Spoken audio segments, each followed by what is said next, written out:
What up, though, fam? We got a new miswit in the house. Let me find him. Hey, Dan's Things and Stuff. Welcome to the Miswits. Yeah. Thank you for becoming a member of the Familia. It helps a brother out. Alright, so tonight's stream is called Elon Musk. I don't know if you guys have ever heard of him, but it's just this dude. We'll talk about him. Yeah, so should be a cool stream. I noticed a lot of people were dropping where they're from during the intro. I think that's dope. I think that what we should do from now on, because we got people from like all across the plane that tune in, if they were capable or able to actually find this place, which is not the easiest thing to do. I think during the intro, every stream, everyone should drop where they're from. And I'll just prop up everybody's comments from where you're from all across the plane. That would be dope. But what's up, fam? Familia? Yeah. Uh-oh. There was a problem, became a miswit level 2. Hey, let's give him a round of applause. There was a problem. Thank you for becoming a member. Helps a brother out. It's greatly appreciated. Thank you very much. New York, New Jersey, Michigan. We got Canada. We got people all across the world. Too late now, though, so you'll have to wait until next intro and drop where you're from. Wales, UK, Australia. I see you guys. Again, we'll do it next time during the intro. If you're here for the intro, type where you're from, like greetings from, hey from, tuning in from. I think that's cool. All right, I did want to shout out a couple of donations. Lisa, a regular in the chat, thank you for the generous donation on Cash App. It is greatly appreciated. And you guys are what have made it possible to do this as of now. Scott, for the awesome couple, baby, yay. Thank you for the Cash App donation. It's greatly appreciated. Thank you for the kind words. Much love, brother. And then David, thank you for the Cash App. All right. And then, how dare you? How double dog dare you? Dude, I thought that Rockfin had kicked me off a second ago. Like, I couldn't get into my account. Shiloh Carpenter, thank you for the $3 super sticker. Gracias. So, we'll cover this a little bit later, but I'm thinking about signing up for this service where it puts all your videos automatically on this website, and you can have a paywall there so people can sub there, and that way we won't have to worry about getting censored. We'll always have the videos put up there. David just sent another Cash App. Thank you very much, brother. It's greatly appreciated. And it comes with an app. Puts all your podcasts on there. You can comment on the videos there and stuff like that. It is a few $100 and $100 a month though, so I don't know if I'll actually do that. Daniel, thank you for the Cash App, Daniel. It's greatly appreciated. Much love. So you guys can give me some feedback if you think I should do that. Yeah, a website and we could have like an app. I think that would be pretty cool. Like I said, it's some hundreds of dollars that I do not have, but that would be cool that way. Because I was like, it made me really think about it when I went with the Rockfin. I'm like, what's going on?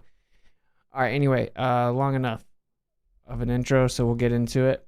So tonight's stream is about Elon Musk. So what we're going to do is we're going to start with a little video. Some of you guys may have seen it. It's actually by Greg Reese to kind of give you a bit of an intro. Of course, if you don't know, if you haven't been keeping up, this guy has been all in the news lately. Because he's buying Twitter or whatever.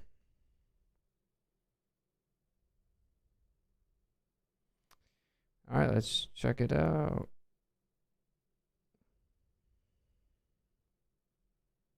Pop culture has touted Elon Musk as some sort of eccentric heavyweight genius with humble beginnings.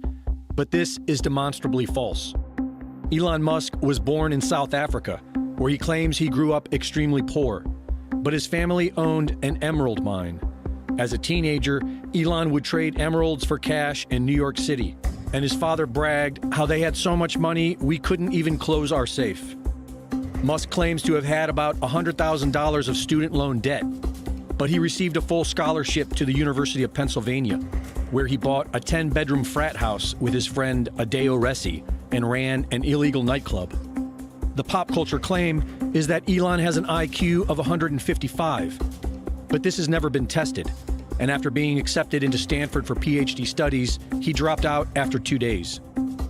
After dropping out, Elon began his first business venture with his brother Kimball, Zip2, which was essentially a digital version of the Yellow Pages. The brothers received tens of thousands of dollars from their parents, and yet Elon denies this. An associate of Elon's father, Greg Curry, got involved to bring in investors, but Elon's code was no good, so they had to hire on professional coders to rewrite everything. Zip2 was then sold for $307 million to Compaq, who later shut it down without ever earning a profit. Elon made $22 million, bought a $1 million McLaren F1 supercar, which made mainstream news, before he totaled the uninsured vehicle. Musk then went on to create an online bank, X.com. He partnered with banking expert Harris Fricker, Edward Ho, and Christopher Payne. All three ended up leaving the company after accusing Elon of lying to the media about the quality of their product. Elon claims he founded PayPal. Before the company was named PayPal, it was known as Confinity. It was founded in 1998 by Peter Thiel and Max Levchin. After losing millions of dollars, Elon's X.com was bought by Confinity in a merger in 2000. All Musk contributed at Confinity was his own power struggle.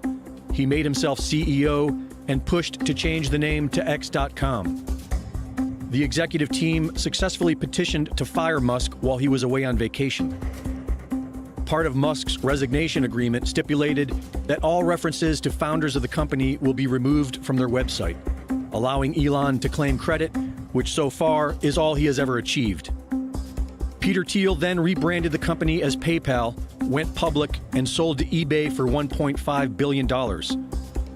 Elon made $180 million from the deal, which he then invested into Tesla, SpaceX, and failed company SolarCity. Elon falsely claims to be the founder of Tesla. Tesla was founded in 2003 by Mark Tarpenning and Martin Eberhard, who developed the Tesla Roadster. When Tesla Motors began looking for venture capital, they approached Elon Musk, who had the fake credibility as PayPal's co-founder.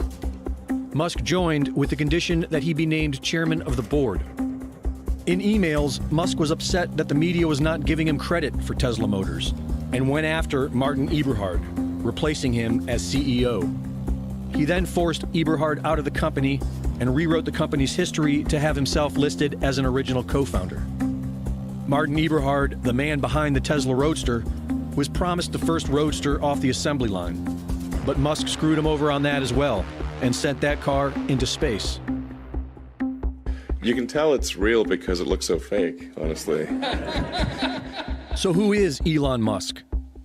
Elon describes his father as being an evil, abusive man. His father, Errol Musk, has been accused of being a pedophile and fathered a child with his stepdaughter, who is 42 years younger than him. This spoiled, narcissistic failure, son of accused pedophile, wants to put computer chips in everyone's brain so that we can merge with artificial intelligence. His girlfriend is now bragging how this could all lead to a communist utopia. And strangely enough, former Nazi and head of NASA, Wernher von Braun, predicted a man named Elon would conquer Mars in a 1952 novel that he wrote. Which is odd, because NASA has partnered with Elon's SpaceX to work towards colonizing Mars. Elon Musk, like everything else in today's modern society, is a fraud, a fake genius, to you by the fake news. Here's a pro tip for dealing with the mainstream media and all of pop culture. Assume it's a lie and research everything.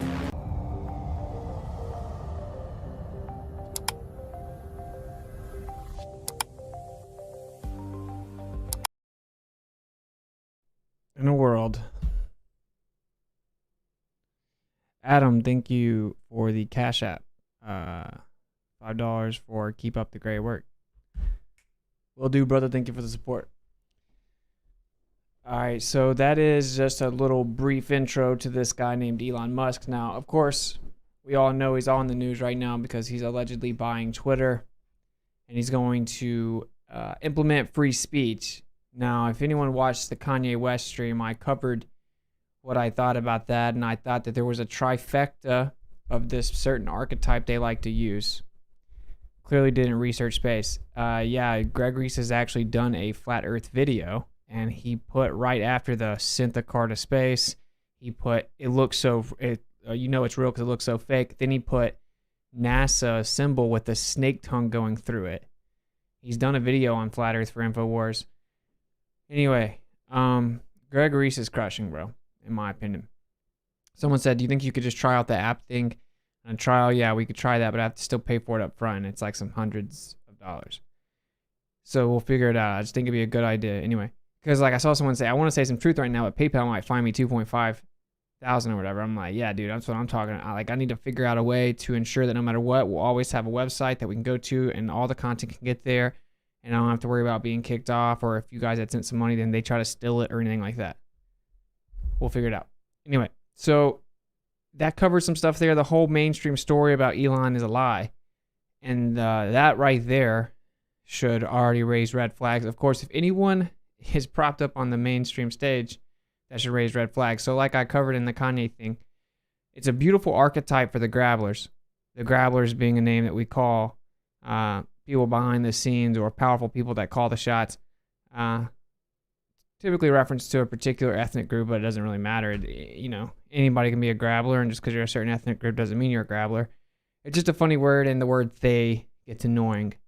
So anyway, it would be a very beneficial archetype for the grabblers to have someone that's an untouchable multi-billionaire that says whatever he wants to and is so rich no one can tell him what to do, and then starts to give you half-truths as if he's bucking the system and stand for your right or your freedom, to lure you into a false sense of security via the Hegelian dialectic, which is problem, reaction, solution. Very old trick, right? All right. Well, Elon clearly seems to be nothing other than that. We know, those of us who have actually researched the nature of where we live and discovered that we've been lied to about it, we know right there on the surface we can't trust Elon Musk. Some people are new to the channel and may haven't fully grasped that or been able to accept it. But he claims he goes to space. He claims the Earth's a ball and that you go to space. He claims that he turned around and saw the Earth being a ball from a convertible. You know, obviously he didn't send that convertible to space. How would paint be, you know, how would the paint on the car be cool in the space? How would the tires be cool in space? How convenient they claim that they sent it up there in the exact condition that it was on the Earth, yet one thing happened to have been missing. Something that weighs like basically nothing and would not affect anything. The rearview mirror. Well, that's of course because during any type of filming, you have what's called the fourth wall. The audience can never see the fourth wall because that's where the camera and the director and everything is. And so you take out the rearview mirror, then you can't see the fourth wall. And of course, the actual stream glitched out and you could see the studio. During the stream of the car in space, it glitched out and you could see the studio. Now, of course, you will run across anti-flat earthers that, or whatever, you know, ballers that will deny this, but clearly he didn't go to space. I actually know someone who's friends with a guy that knows Elon Musk and messaged him about having a conversation with him about flat earth. He said Elon freaked out, cussed him out, told him never to talk to him again. Shocker. Okay, so now we're going to get into like the real gravy. What's this guy being used for? So what I want to do is I want to play another video for you guys. Tell the grabblers back up, bro. Don't be trying to strike this stream, man. All right? I'm trying to share some gravy here. You fall back, get a girlfriend or something. All right, so here's Elon talking about mRNA.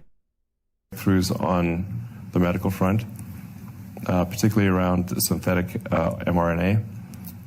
You can basically do anything with synthetic RNA, DNA. It's like a computer program. So I mean, I think with enough, with effort that's not too crazy, you could probably stop aging, reverse it if you want. These are, you can basically do it. You can turn someone into a freaking butterfly if you want with the right DNA sequence. Totally not weird at all. And here we have Elon talking about his little Neuralink. Let's see what he's got to say. In case you don't know, this guy's such a benevolent hero on the world stage. He wants to put a chip in your brain. Let's check him out. Eliminating the I/O constraint. So it'd be some sort of direct cortical interface. And you called it a neural lace? Neural lace, yeah. It's totally not Google Glass, right? No, I'm talking about No, but something it's which... like you wear it? Or you... No, I mean, it would be... I mean, there are a few ways to approach this, but some sort of interface directly with your cortical neurons particularly. But doesn't that imply surgical insertion? Not necessarily. You could go through the veins and arteries because that provides a complete roadway to... what? You can do what? I mean, there are a few ways to approach this, but some sort of interface directly with your cortical neurons particularly. But doesn't that imply surgical insertion? Not necessarily. You could go through the veins and arteries because that provides a complete roadway to all of your neurons. Your neurons are very heavy users of energy, so they need high blood flow. So you automatically, with your veins and arteries, have a road network to your neurons. Still some kind of surgery, right? Yes, but you could insert something, basically, into the jugular and have. It gets macabre, but It sounds really easy and it doesn't involve. risk-free. It doesn't involve, like chopping your skull off or anything like that. That's good. Yeah. And plus, you're not a house cat anymore. What are you talking about, woman? Leave it up to this woman here who thinks she's a dude. All right, anyway. All right, what did I see? Well, someone said, how do you know so many famous guys? What is that, an insinuation that I'm some type of agent put in place?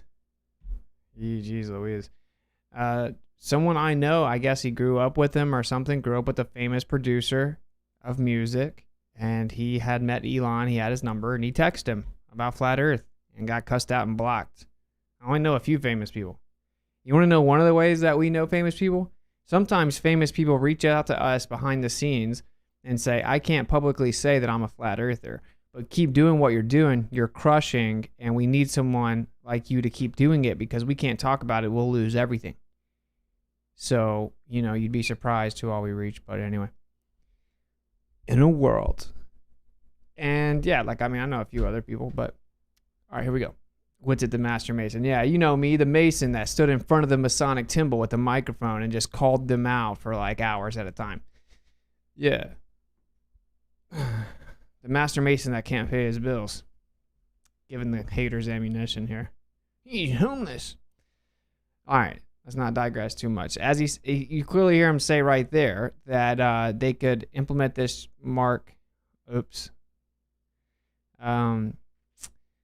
Freudian slip, that they could implement this chip. Now, it's a Neuralink chip. If you look into it, they can never fully map out consciousness or the brain or the neural pathways or anything like that, but they wouldn't need to. They just need to hijack them, and interrupt them, and then redirect signals.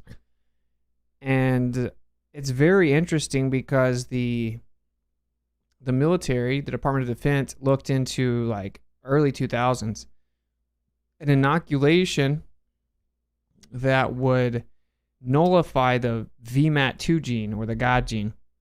So what they did was they did scans of the brain and saw that during spiritual experiences, people's brains light up like crazy. Tons of light activity during spiritual experiences. And under the guise of combating religious terrorism or fanaticism, they were developing a way and claim that they successfully developed technology in the form of inoculation that would nullify this experience or capability of the brain. Now, that's pretty interesting. So he wants to put something in your brain called a Neuralink. He claimed he's going to do it he claimed originally he would do it by the end of 2022. Who knows? So what's so interesting about this is, of course, we heard him talk about mRNA, and he says that you could get turned into a butterfly if you want. And then everyone thinks, oh, well, he has to cut your brain open and do brain surgery to put a chip in your brain. Well, it actually doesn't appear to be the case. Gary, thank you for the generous donation, brother. I hope he ends up getting what's coming to him. What you said, man. But he will, because the Father is in control of all things, and things seek equilibrium, and then, you know, all things have reciprocation. Thank you for the generous donation, brother. On PayPal. Nice to catch one. I've missed the last few. What's up, Earth First Space later? Okay, so it's funny, right? Because they shut the whole world down, and Elon bounced back and forth as to what he thought, but he did a pretty good job of managing this illusory or maintaining this illusory like stance against any, you know, freedom infringing action. Of course, we know that he's a character on the stage. He's worth hundreds of billions of dollars. You know, according to the narrative, he's worth like, I think, just under $400 billion. $400 billion. According to what we know, by and far the richest man in the world. I keep saying according to what we know for obvious reasons. So anyway, like we covered and like our Gregory's covered, in the 50s, Werner von Braun, if you don't know, SS officer of the Nazi regime, brought over here in Operation Paperclip, put in charge of space exploration, allegedly took us to the moon. He wrote a science fiction novel in the 50s, and the main character's title, he says name, it's not a man named, it's more of a title, kind of like a president. And the main character's title is Elon, and he founds the first civilization on Mars. This book was written in the 50s. Of course, now we have Elon Musk. So a dude named Elon, allegedly going to be the first one to found a civilization on Mars. Probably just a coincidence. His dad was arrested for technocracy, found guilty, appealed it, and then got off with like a $50 fine. And like it showed you there, his girlfriend was bragging about bringing in a communist utopia. I saw in the chat that his babysitter claimed he was working on the Mark of the Beast. I've never heard that, but it wouldn't surprise me. Okay, so anyway, it's a beautiful archetype for control because people are so thirsty and desperate. Now, I covered this on the Kanye stream. People are so thirsty and desperate for like someone with power that can, you know, seemingly stand up against all of these powerful monolithic, or more so megalithic, media companies and power structures, and stand up for us and stand up for our freedom and speak truth. And people are so desperate for truth now. It's a beautiful, it's not beautiful, but it's impressive spell where they said everything so backwards for so long, so many years at this point, where like if you say that a woman is a woman, if someone says, what's a woman? And you say, someone who has a vagina, then you're like a truth speaker. You see what I'm saying? And now they've set it up. We're primed, more so than the normies, if you will.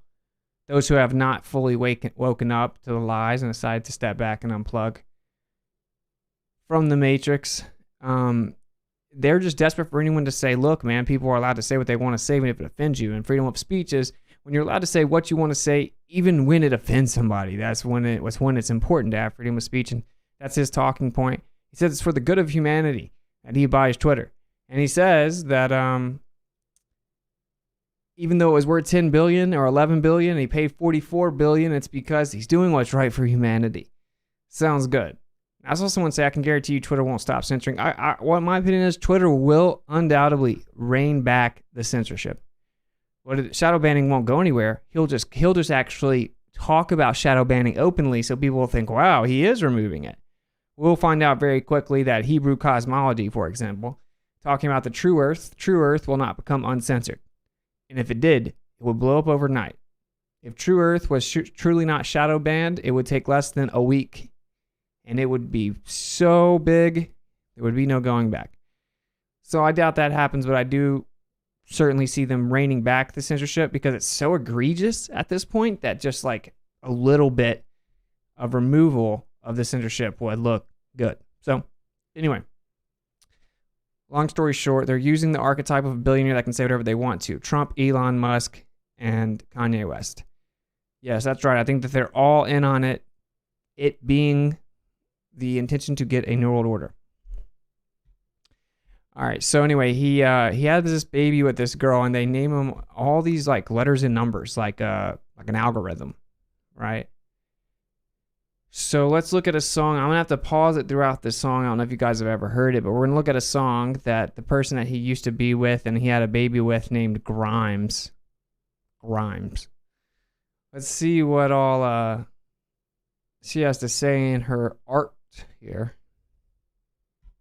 And then, like I said, I'll have to pause it. But I decided to actually play the real video just because I want you guys to see the video as well. I apologize in advance. The song is terrible and creepy. So I have the captions on. I'll be in a race. And then once again, we appreciate power over and over. Pretty sure this is all just like the repeated chorus at this point. So I think this is super creepy. I don't know how many people knew about that. But again, that person has a baby with Elon Musk.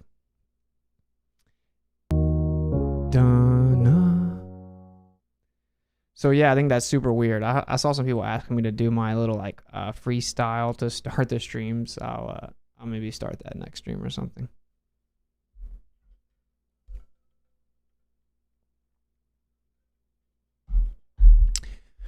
Oh yeah. All right. So this is what I think the big picture is here. Actually, one thing that I will also do, if I can, let me upload an image here.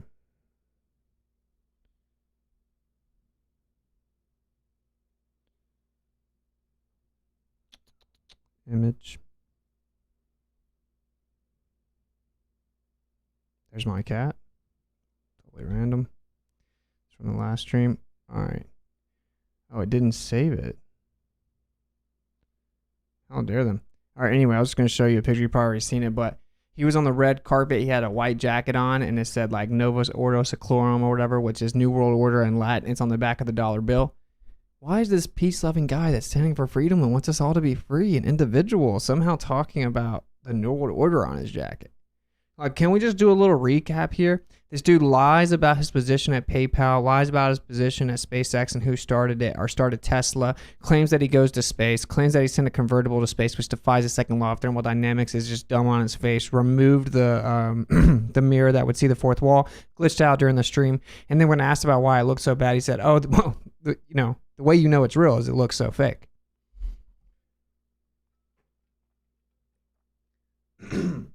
Now, one thing that Elon has been able to do very good is if you pay attention to him, I don't watch a ton of him. I don't watch mainstream stuff. I'm not into the whole low vibration brainwash thing, but you'll notice what he does. Now, he's been presented as some like really intelligent figure. Like, okay, well, let's sit down and debate then, Elon, and we'll see if you can prove space to me. Of course, I'm not being serious. I understand I'm just some shadow banned random dude on the internet. But what he does whenever he's in an interview, because people are so stupid now that if someone says something ridiculous that doesn't make sense and they don't understand it, they conflate it to profoundness. Okay. So it's the same thing with relativity. I've actually read through relativity and in Einstein's writings on it. It's incredibly stupid. Incredibly stupid. It attributes physical properties to conceptual abstractions, which is called a reification fallacy, taking a concept and then misplacing concreteness, right? One of which is a privation, absence of. It's nothing in and of itself. A shadow is a privation of light. You don't have a shadow. It's nothing in and of itself. It's just the absence of light.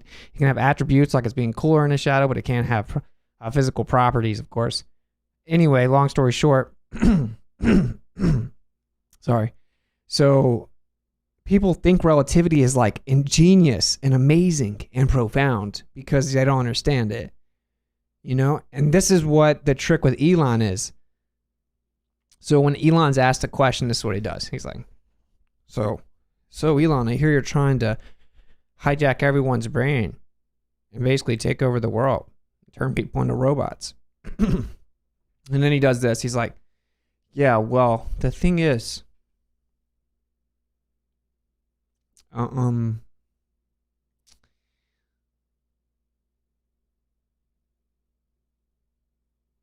well, I've just been, how do I say this?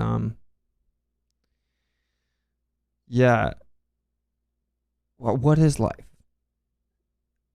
You know, like he turns around like he's taking forever to think of something super profound, and then as he's not capable of thinking quickly on his feet, which I don't think IQ is everything or anything, but IQ, if he actually has 155 IQ, that would mean he has very fast processing speed. One way to know if someone has fast processing speed is, guess what? They process information quickly. So if you're talking to them, it's like da-da-da-da-da-da, they're back and forth with you super fast. They're going to be like bow, bow, bow, bow, bow, bow, bow, right? They can understand you super fast. They can talk super fast. Like they can interpret the information and then formulate responses almost simultaneously to the information. As soon as it stops, they're ready with a response. That's how you know someone has a fast processing speed. You're going to claim this dude has 155 IQ, and he literally takes like 20 seconds to answer questions. Now, again, I don't think IQ is that big of a deal. Like, I think that it's kind of a grabbler trick, to be honest. It just tests particular aptitudes. But, you know, processing speed can be a valuable asset, and he's basically claiming to have very high processing speed, and I just don't see it. So, anyway, I don't think this dude is some mastermind. I think he's a face propped up. So let's get into the gravy aspect of it. Like, what is his overall role? What's he going to be used to do? Well, I think that he's going to kind of stamp Elon, right? So obviously one thing that's going to happen is he's going to put Elon and Trump back on Twitter, obviously. And it's just like that trifecta. Now, dude, this is what's so crazy. I called on the Kanye West thing. I'm like, they may end up doing something together. Those three makes perfect sense that they would, but at the same time, they wouldn't completely unify forces because they are able to deceive different sectors of the population. Where people that like Trump won't necessarily like Kanye or vice versa, but if they just kind of are on good terms but keep separate to an extent, then it's cool. But if they all three come together with some particular reason why they're coming together, then that would be very, very beneficial to deceiving people. And anyway, what I think Elon's role is the hero of like the world. He's already propped up in this, right? Like the richest man in the world, he's a genius. He solves all the world's problems and all this crazy stuff. He works super hard. He's super selfless. He sold all his possessions, all this crazy stuff. Okay, so let's talk about what all he's being like propped up as the face of. So, you know, biggest payment processing company in the world now going to censor your speech. I don't even know if he still owns PayPal, though. Anyway, so he shoots Starlinks into the sky, right?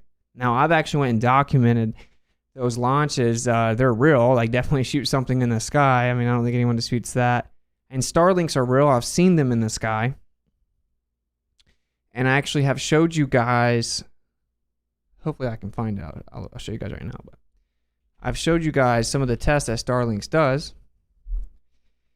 And it looks like they're kind of setting up a Skynet, like the idea of Terminator. Now, I don't even watch movies. You guys would be amazed how few of famous movies I've seen, but I know that there's something called Skynet.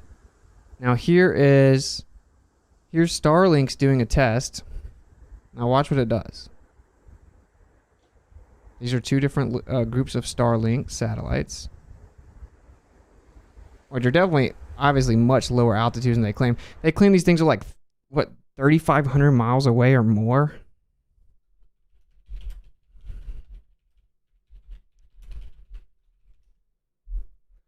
Oh, wow. Wow, I was way off. 340 miles. What did I say, 3,400? Yeah. All right, now watch this.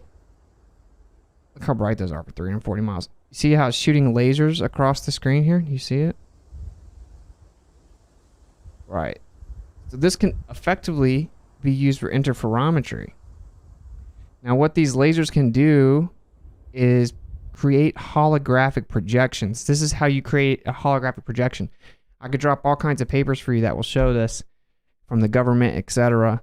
You use lasers in the sky and you can project a hologram, like a gigantic holographic picture. Now, they're coming out now on, like, I saw like a mainstream ad the other day about how, or story, how ads may become projected in the sky, where you look up in the sky, instead of seeing the stars, you see Coca-Cola or whatever. So it's like they're already putting it out. It's going to be rolled out, obviously.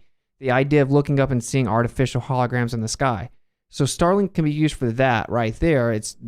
there's a video right there of them running the laser test. And if you look it up, that's how you do a hologram. You literally can shoot those lasers back and forth and create now with that many Starlinks in the sky, you could create super good definition of a hologram, right? Very crisp contrast. So that's pretty interesting. You'll create a blanket, right, of a background effectively.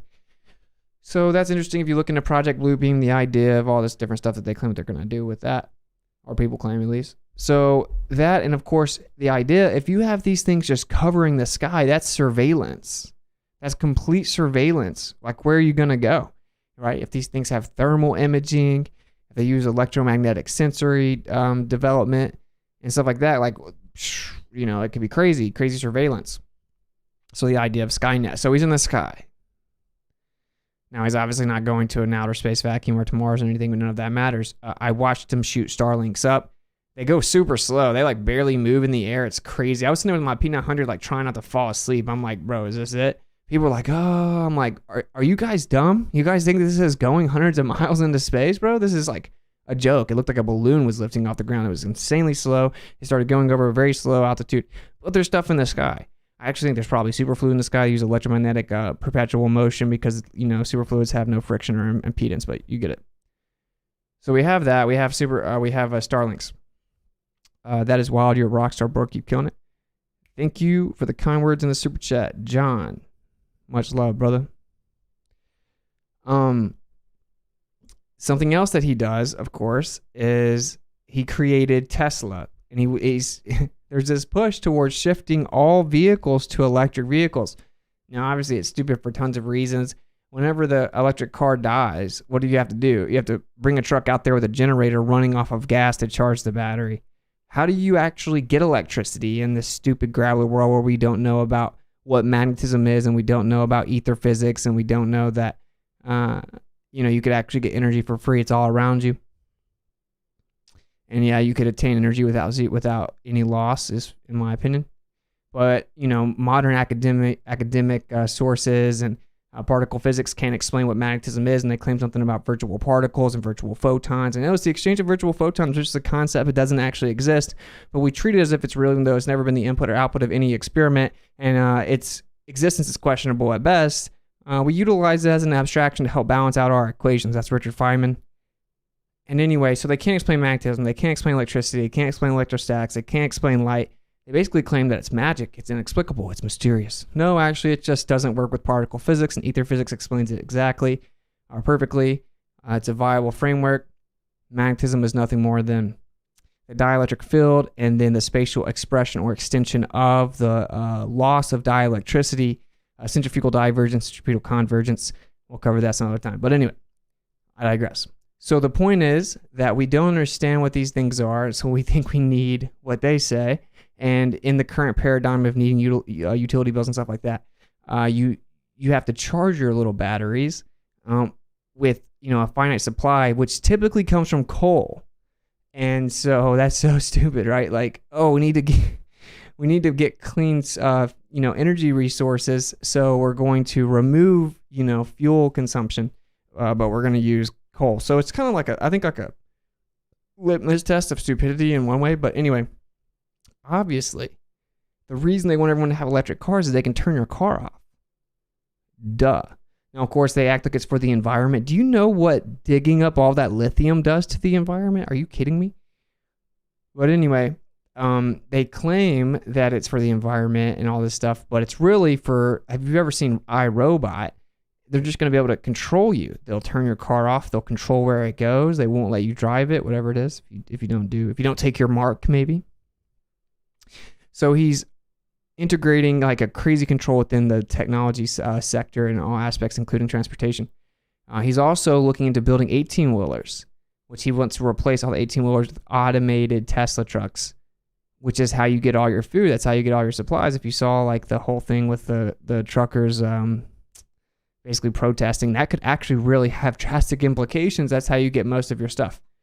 So that's crazy if he's able to completely take over this sector of trucks. So that's transportation. Now, within that realm, as a subcategory, he's also building like underground tunnel systems, right? So now he's got above you and below you. And he has like monopolies on these technologies because no one else is doing it. So he's like the forerunner in all these situations.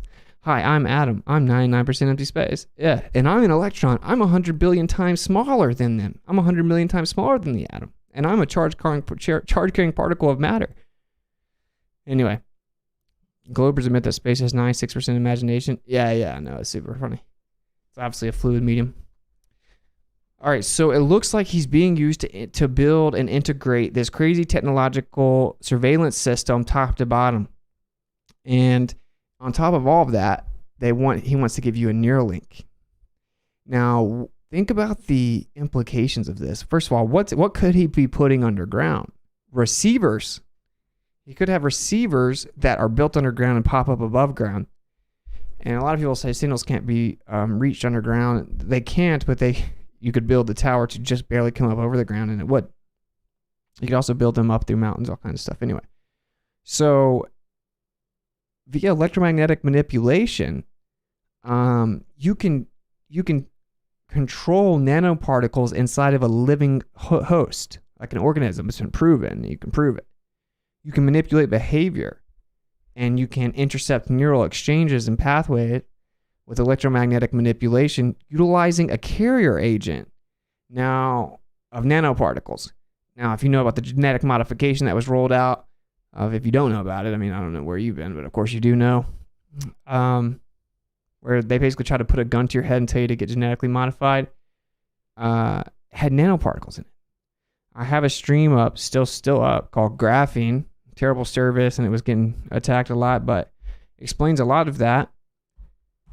And so if you had this carrier agent and nanoparticles and then some type of, we'll say the bypass the blood-brain barrier, but if it's able to actually get into your brain, they could just send signals from all the ground tower systems, so ground transmissions, and the sky, and they could literally track you and monitor your behavior and even intercept your neural exchanges. Now, what's funny about when the military went and they started looking into nullifying the VMAT2 gene or the God gene, if you heard my song, They Watching, I talk about, I say 1823, revelation, read, nation get deceived, medicated means generate disease.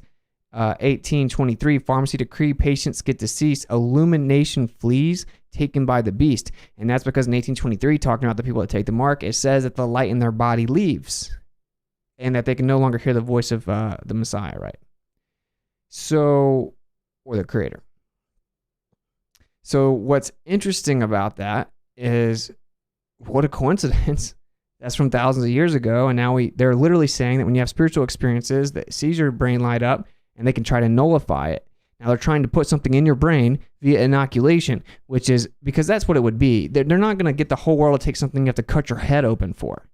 Now, I think we might be many years out, and they would just stamp your head or something crazy.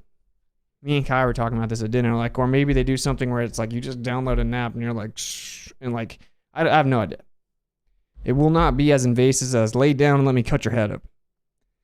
But anyway, what I'm saying is, if you look at it with eyes to see, the system that's being built under the guise of Elon Musk, because I think he's just a face, is crazy. It's insane. There's no way that people should just be like amping this up, but they are. And they act like he's a hero. So what I think is going to happen is they're going to start to roll out the Neuralink, and they're just going to basically be testing on people just like they did for the last couple of years with the genetic modification. So they really have to make sure they solidify his position as a benevolent character before they fully roll out the Neuralink idea, because it's so crazy. They've been conditioning people for transhumanism for a long time. And the way that it will actually work, of course, will be they will give you all kinds of perks. So they will say that they can like reverse aging, basically upload your consciousness, give you telepathic powers, help you learn all kinds of different languages just by downloading it, overcome all kinds of disabilities, say that you couldn't feel your legs, now you could, right? And if you had some of these crazy situations going on, you know, it's going to be hard for you to turn it down. It's going to be hard for people to turn down reversing aging. And a lot of people won't rush to get it, but when you see someone's not getting older anymore because it can just slow down the natural process of degradation of cells, then you may be like, whoa, I want to do that. And so I think that might be kind of the case. It'll be a slow process, and it'll get better and better and better over time. It'll become more and more convenient to take it. Anyway, long story short, he's now being propped up. It's his time. His card's being pulled as the hero. Now, at the same time, Trump's about to come back, and at the same time, Kanye's being put up. So it's like they're going to kind of pull the trifecta to swing everyone over to the right. Now, all three of these people have similarities, and I predicted this in Kanye West stream, and then I found out that apparently Elon Musk actually tweeted a picture and then took it down of him, Trump, and Kanye as the three musketeers all crossing swords. What a coincidence, right? But it's pretty obvious, right? I mean, it's not like I deserve like a gold star or something for putting that together. It's very obvious to anyone with eyes to see. They're going to be utilized together. It's just crazy. All the crazy conspiracy theorists just happen to always figure things out before it happens. But anyway, it looks like they're all being propped up to the mainstream in the spotlight around the same time to shift this pendulum over. And so they have a whole bunch of correlations. Of course, they're billionaires. They say what they want to say. They say controversial things. No one can tell them what they can't say. They have decently likable personalities. And as it pertains to modern politics, which is all fake, of course, two wings to the same bird, they are all originally on the left or liberal, and they're all now conservative. So what they want to do is swing all the people that were liberal or left over to the right. They want to get a vast majority of people to switch over. So they're going to have three primary characters, Elon, Kanye, and Trump doing this. Where Trump was a Democrat his whole life. Kanye's been a Democrat his whole life. Elon's been a liberal his whole life. And now they're all on the right because the left is so insane that you have to go to the right. All this because politics is fake. It's a illusory choice, but people believing in it is important, and it is a spell. So long story short, what I think is that Elon's going to be propped up and somehow work with those two people. This whole thing with Twitter, I think they do hold back the censorship a little bit, but not too much. Hey, Austin, we got the money to Chris. Thanks to all in the FE community that supported us at Flattoberfest. We got Chris money. Yeah. Shout out to Dr. Law. Help my boy Chris out a little bit. That's what I'm talking about. He did say on Rogan, I'm paraphrasing, I wish I wasn't the person that I have to be. I don't know that statement was rather odd. Yeah, that's weird. He named his child a bunch of letters and numbers and then forgot his son's name. And someone said Hal's and then said the name like X27YZ8, whatever it is. He was like, what? He forgot it was his son's name. It's just weird, bro. It's weird. So I guess he walked into Twitter with the sink and said, let that sink in. And they're putting it all over the place. And they're going to have the left like spiral. They're going to say racism's out of control. Hate speech is out of control now on Twitter. And there's a few things they could do, like whatever Elon comes in to do with the regulations on speech, it will be considered the most founded, fairest, but bare minimum restriction on speech. So it's going to normalize still restricting your speech, but it's going to be an illusory improvement, and it's going to bring Kanye back. It's going to bring, what a coincidence that Kanye got kicked off right before Elon bought Twitter. You guys think that's a coincidence? Get out of here, bro. Get out of here. Who pays 4 times the value of a company that has been in the red? I don't know. I just think it's funny. People think he's legit. Flat earthers know he's not legit. Obviously, he claims to go to outer space, which is a vacuum. And a lot of people say, you think NASA lies. What about Elon Musk? Dude, he gets hundreds of millions of dollars each year in grants from the government. Said that he would never get to space if it wasn't for NASA. Has to give the federal government full unimpeded access to all of his employees' computers and all of their information and data at SpaceX. People found out for one, that NASA wasn't being trusted by the public anymore, so they had to put a new face and a new private company out there for new branding purposes to try to regain trust. And 2, it protects them legally from Freedom of Information Act, which of course they just deny them anyway. NASA's seemingly untouchable. But this way they don't have to worry about that because it's a private company. Now, I think there's got to be some way you can still get Freedom of Information Act on someone contracted through the government, because when they work for the government, they're basically a public entity, but who knows? Kind of ranting. But yeah, that's pretty much my take on Elon overall as a whole. The dude's whole backstory is a lie. And he's going to be propped up to deceive people. Here, let's find another video for you.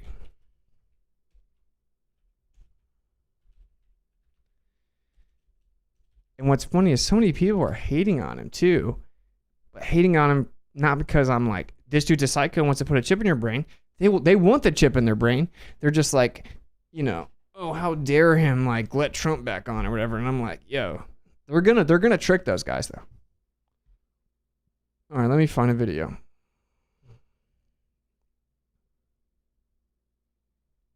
Oh, something else I heard. So he's been warning about artificial intelligence, right? I heard recently, I don't know if you guys have ever heard about it, but allegedly there were these 4 AI robots. A few of them were dismembered and not functioning. And they killed like 29 employees in a building in Japan, like turned guns on them and killed them all. And like downloaded information from a satellite and learned how to put themselves back together, then killed them all. And he said AI is way more dangerous than a nuclear bomb could ever be, but he's trying to create AI, and you get it. All right, now let's watch this. Allegedly,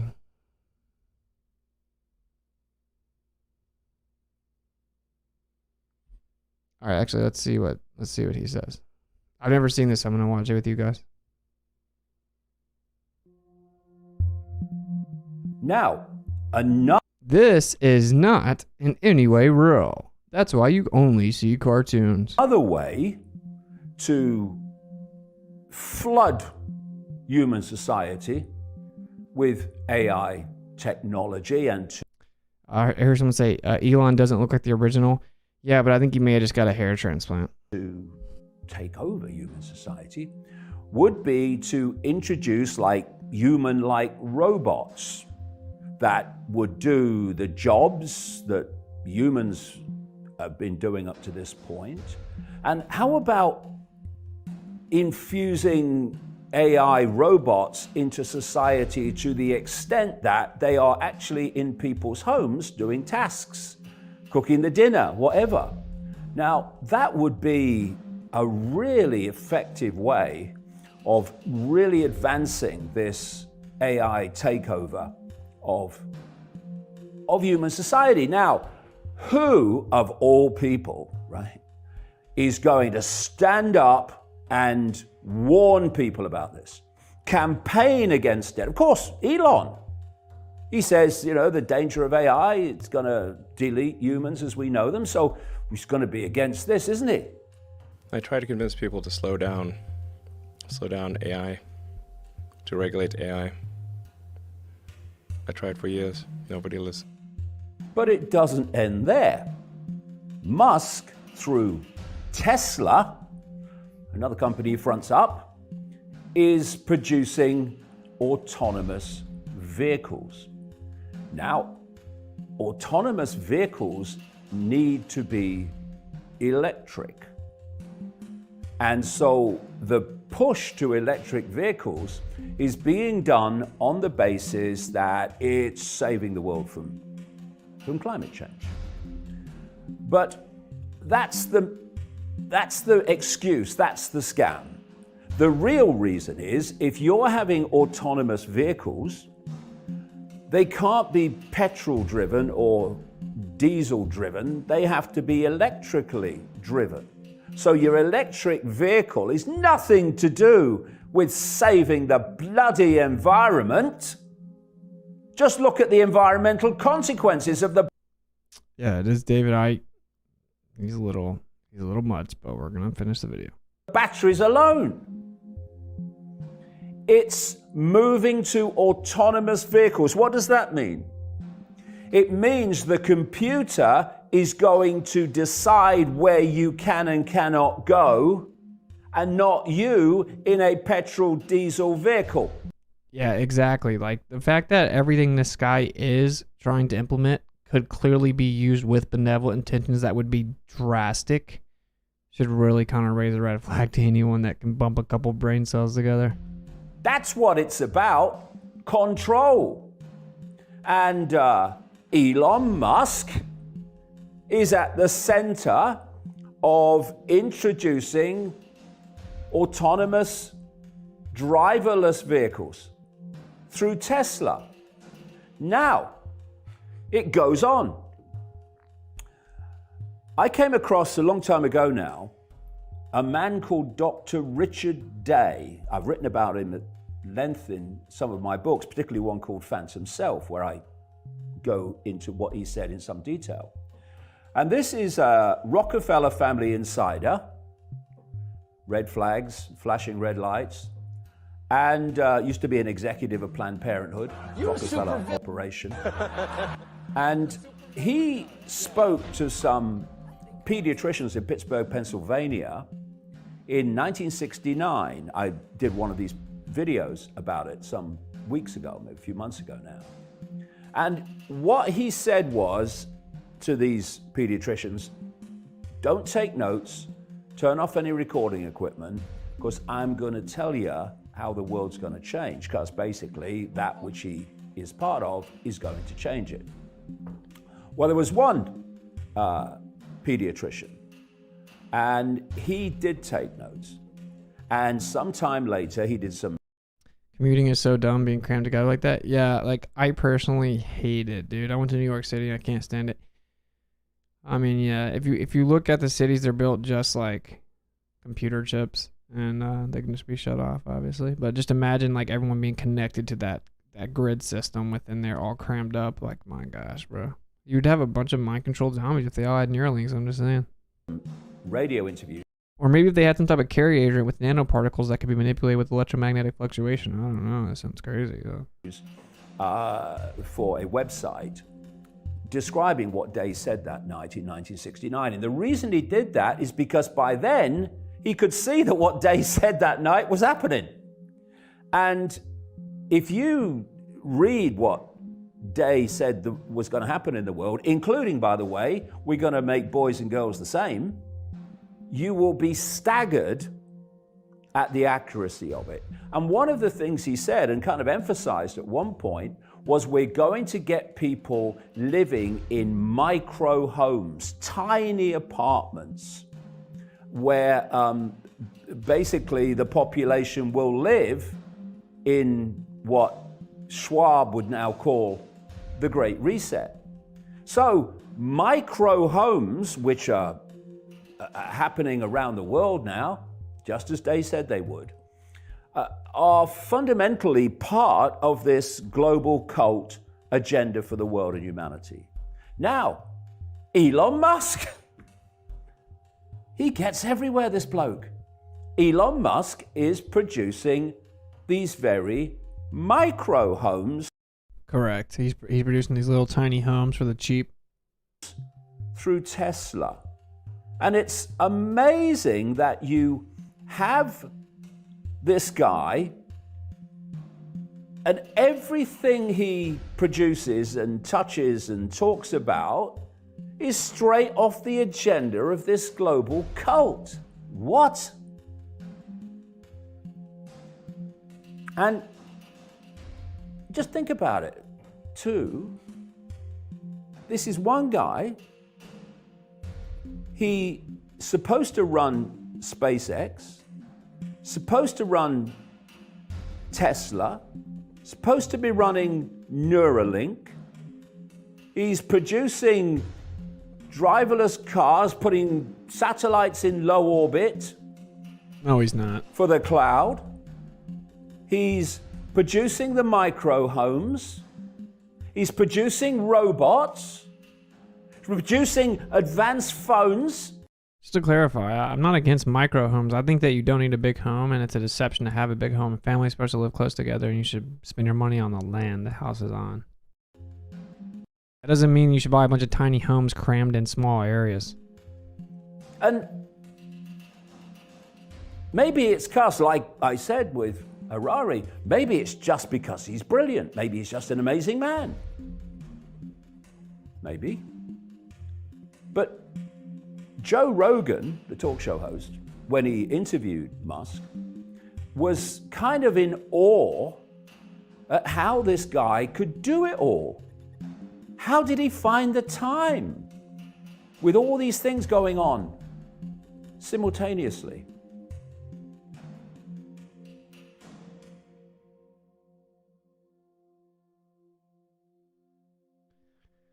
Because he's just a propped up puppet.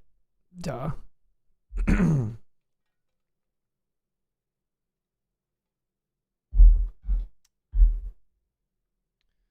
If you don't believe Starlink's in the sky, go outside and look at it. Looks like you just got here. I literally covered that I've watched them be launched in the sky, and I have tracked them and seen them in the sky, and I don't deny that they're in the sky. I just deny the story that they're 350 miles away in a vacuum because that's stupid and defies physics. If you don't believe it, just go look at his car he sent to space that glitched out and showed a studio, but I still want to believe it because I'm a religious zealot that believes in the spinning ball earth, and I want to think that I have no moral accountability and that I came from an ape, which came from a rock. That way I can do whatever I want to.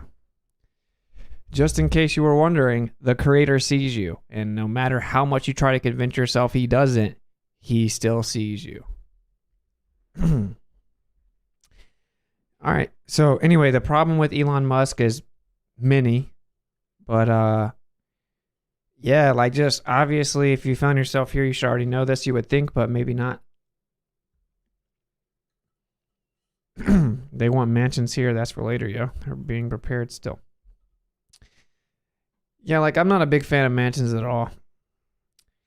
I think that it's a deception. Families should live really close to each other and be used to being around each other. Like I want to have a lot of children and I want them to all be close. I want them to grow up close, like all together, where like everyone hangs out in the family room. And I think that's what it's supposed to be like. I don't think everyone's supposed to be spread out in a 3-story house where like all the children play their video games locked up in their room by themselves, far away from their family all day. I think that's a big deception. I want to have like 5 children, at least.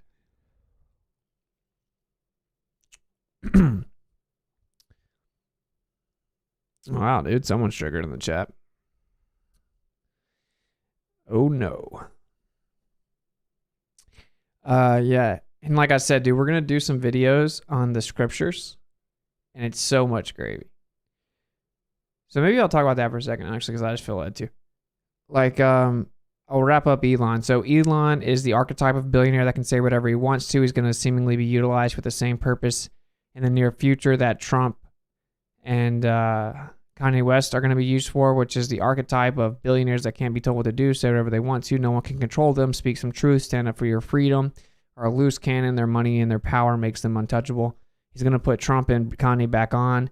He's going to keep Flat Earth shadow banned, but he's going to pretend to loosen the reins on censorship, and it will look like he did to some extent.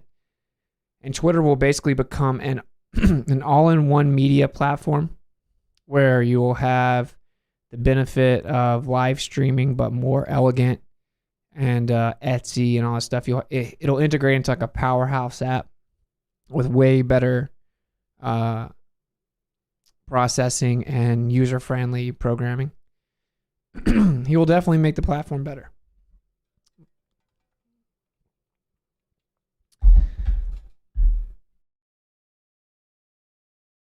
Sorry, man. I don't know what's going on. Something's caught in my throat.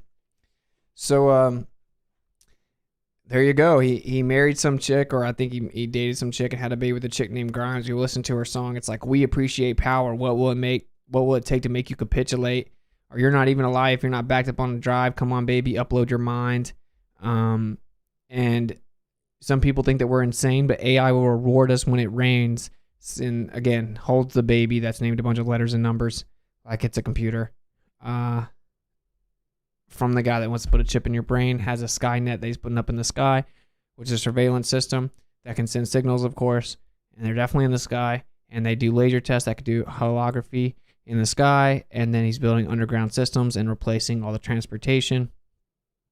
This dude's all over the place, building houses, and now is going to own one of the biggest media companies as it's going to, again, update significantly. Again, it was predicted in the 50s Project Mars by Werner von Braun, SS officer of the Nazi regime, put in charge of space exploration. That someone with the title Elon would found the first civilization on Mars. So there you go. Why are people so jealous of my red beard, bro? Don't make it weird. So I will talk a little bit about this. So what I see a lot in Flat Earth, and I felt like led like I think the creator like gives you signals, right? Signs and stuff, and I've kind of had it put back in front of me to really dive into the scriptures again and start conveying the messages to people. Not like a religious tip, but like if you're a truther, what you find out is that like the scriptures are like the truth of all truth. And that video that I played of the girl that he has a baby with elucidates this point, which it says, God is misunderstood and we pray to the divinity, which is also divinity, or the infinite. These are the words that they use for this non-personable creative force. And they worship actual gods, and they think that they're illumined, and they track back to like actual gods with a little g, and that their offspring and lineage tracks back to demigods that stem from them. And you think that might sound crazy, and it does sound kind of crazy, but that's what they truly believe. The scriptures give you the true keys to understand polytheistic expressions all across the world. A lot of people misunderstand the scriptures, and I used to as well, as I was brainwashed into a religion, mainstream Christianity. And every time I ask questions about it, like, oh yeah, why would the creator want to kill tons of people, all men, women, children, and animals? That's weird. That doesn't make any sense. No answers. In fact, I'd get kicked out of the class sometimes. Genesis 6 says there were giants. What's up with that? No, not literally giants. They were just like 7 foot tall. No, it says giants, though. It says sons of gods and giants. Of course, sons of God is used to describe angels, and then Enoch was removed, and the Messiah refers to Enoch itself. You read Enoch, and then you read the rest of the scriptures. You find out quickly what the context is. So we're going to cover a lot of that. It's crazy. It's like the craziest story ever told, and it's not just a crazy story. It's like historically accurate. So, I think that if you actually did some research diligently, void of pride, and you implement humility and diligence, you'll find out very quickly that maybe you you came to an inaccurate conclusion and summation about the scriptures, but it requires some humility, and like I said, I had to research it. So we'll cover that. So that's one thing that's coming soon, and dude, it's crazy. It's crazy. And you guys should definitely stay tuned for that and stay open-minded. Don't get so triggered. Because I relate to you if you're like, dude, mainstream Christianity sucks, and what you may think you know about the Bible sucks, and like I get it. But you're not a special boy. You don't get to define the creator in your own mind. Basic logic necessitates. There's something that exists outside of you. Okay? It exists outside of you. That's bigger than you, that created this place. Like, oh, you're looking for God, look inside you. Okay, well, you may have a spark within you that is a part of the creator. You can logically not be the creator. It doesn't make any sense. It makes no sense. How do you not know that? You think that you created yourself and the world? You created everyone else, but everyone else also has God within them? Something outside of that had to create all that. It's basic logic. But anyway, that's going to be the deception, is that you're a God and that you can attain immortality, and you chose to be here. You were put here to get to this point where you are able to attain immortality and godlike characteristics. I think that they will roll out the whole giant angel deception again before the end, and I think that we're a good ways out from that. I think we're some decades out. That's my opinion. Yeah, truth is stranger than fiction, exactly. And I know it sounds crazy. What can I say? The truth's not popular, and what's popular is not true. It is what it is. The people that have tons of control, they call themselves the illumined ones. They think they track back to demigods. They actually believe that. That's why they're like incestuous. They don't want to dilute their blood. The Bible and a lot of books written before the 1900s were written in encryption. They also have multi-layers to each line and tell multiple stories in one book. Yeah. The Bible is definitely very encrypted. Is Flattoberfest happening this year? It already happened. It was last weekend. Why conflate God with Bible scriptures, though? That's the logical fallacy. Because I actually can pray to the Creator and get direct answers through the Bible, like literal, direct, specific answers. So, where are you getting your definition of God in your own mind? Did you make it up yourself? That's kind of my whole point. Everyone thinks that they can just make up what it is in their own mind. So I didn't just randomly be like, you know what? I think I believe in the Bible. I did diligent research, almost guaranteed 1,000% more than the people that talk so crazy about it. Right? So like maybe you should look into it and pay attention to some of my streams that I do and then reconsider it. Also, I'm going to have some pretty epic guests on. But how is that a fallacy? How is that a logical fallacy? What does that even mean? You want to say exactly what fallacy that you're presupposing that I made? I just had my breakthrough when it came to flat earth, man. Hey, no funds gaming, let's go. It's kind of intense at first, but it's just a really freeing thing. It's no big deal. It's no big deal. You just realize how special the world is, and then it opens the door. Flat Earth is kind of like you walk over a cliff and you see this amazing utopia. You want to take it in for a little bit, but then you need to keep walking into the utopia, see what else you didn't know. A lot of people build a wall around the area you can see the utopia, and that's Flat Earth. They want to stay there and make rules and all that stuff. Shout out to Napalm for the analogy. But you should go further. It opens the door to the truth. And look, I don't know all the answers. Honestly, anyone that claims to know all the answers about the Creator is lying. And a lot of the people that think they're super woke and above religion and above the Bible, they also think they know the answer. They're like, no, God's within you. You're a God. No, this is what God is. Fractal expressions, and everything is fractal. Reality is fractal. Everything is fractal. And in fact, it's ether expressions and ether modalities, and that's the only way that you could have energy, and that means you could attain perpetual extension into space via the reciprocation or inversion of counter space. But I agree that everything is fractal. I agree that you have a piece of the Creator within you. I agree that you have manifestation capabilities. And of course, I get it from the Christians. I get it from the Christians just as much. You said that we can manifest things? Yeah, so did the Messiah. Looks like you didn't read the book either. You have to read the Greek and the Hebrew and find the texts that were removed and start to read all the extra biblical texts that corroborate it. Go read the polytheistic expressions, corroborate them, find out what the true story is. A lot of them all say the same story. Start to put together the anthropological evidence, and then you will find out very quickly that maybe, just maybe, you threw the scriptures out a little too fast. And that's what happened to me. I don't know all the answers. I happen to know that no one knows all the answers. I happen to know, dude, starting from the beginning of the book, you have from Genesis 1:1 to Genesis 1:2, there's an argument for something called the gap theory, that there were two separate creations. Because if you actually look at the Hebrew, whenever it says he hovered over the face of the like the void, right? It actually, you look at it, it means like wasteland, like place of destruction, right? Like why would the Creator create something that was like a wasteland, or create something like without use?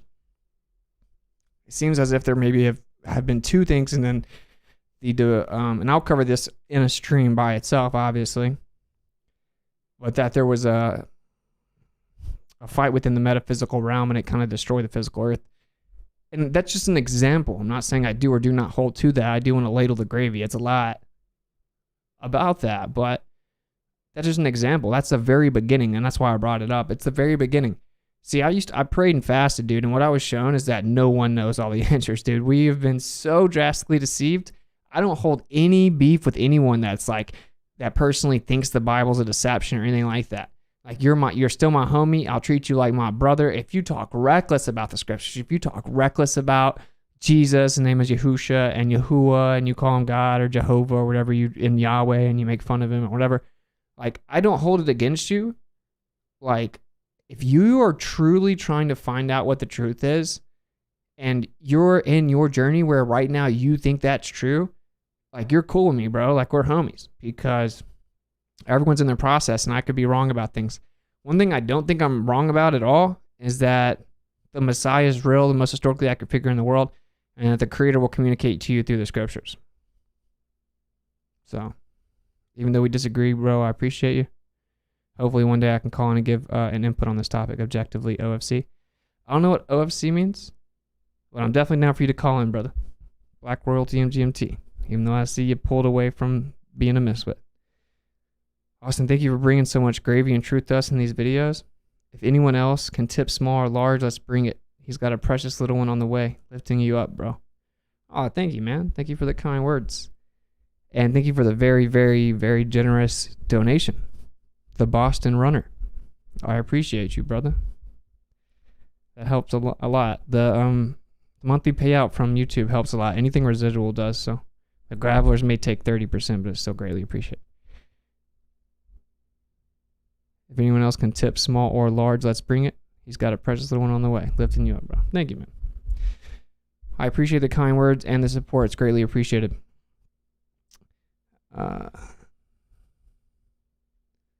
We got Ron Diggity Prepper. Gravy Train. Thank you for the super chat, Ron Diggity Prepper. Hey, Goldie, thank you for the $10 super chat with the baby bottles. Hey, shout out to the baby bottles. The creator gave you 2 natural baby bottles in the form of anatomy. Thank you very much for the super chat. Greatly appreciated. Which reminds me also, as it pertains to the make sure we don't get strained, because like the stuff I'm about to start talking about is going to get kind of crazy.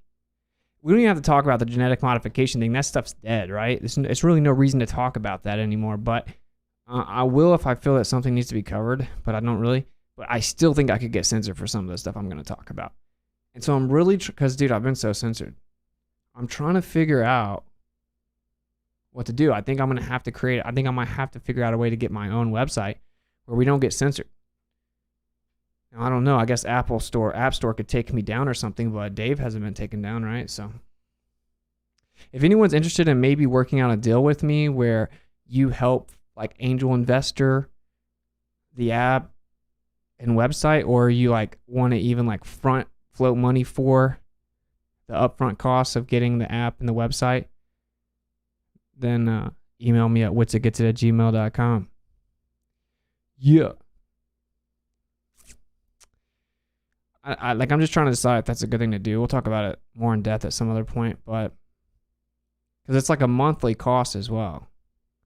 But I just think it would be fire. How cool would it be if we had an app and a website where all the content is, a calendar is, a donation thing is, where we can always make sure that we're solid. Like we don't have to worry about being censored or anything.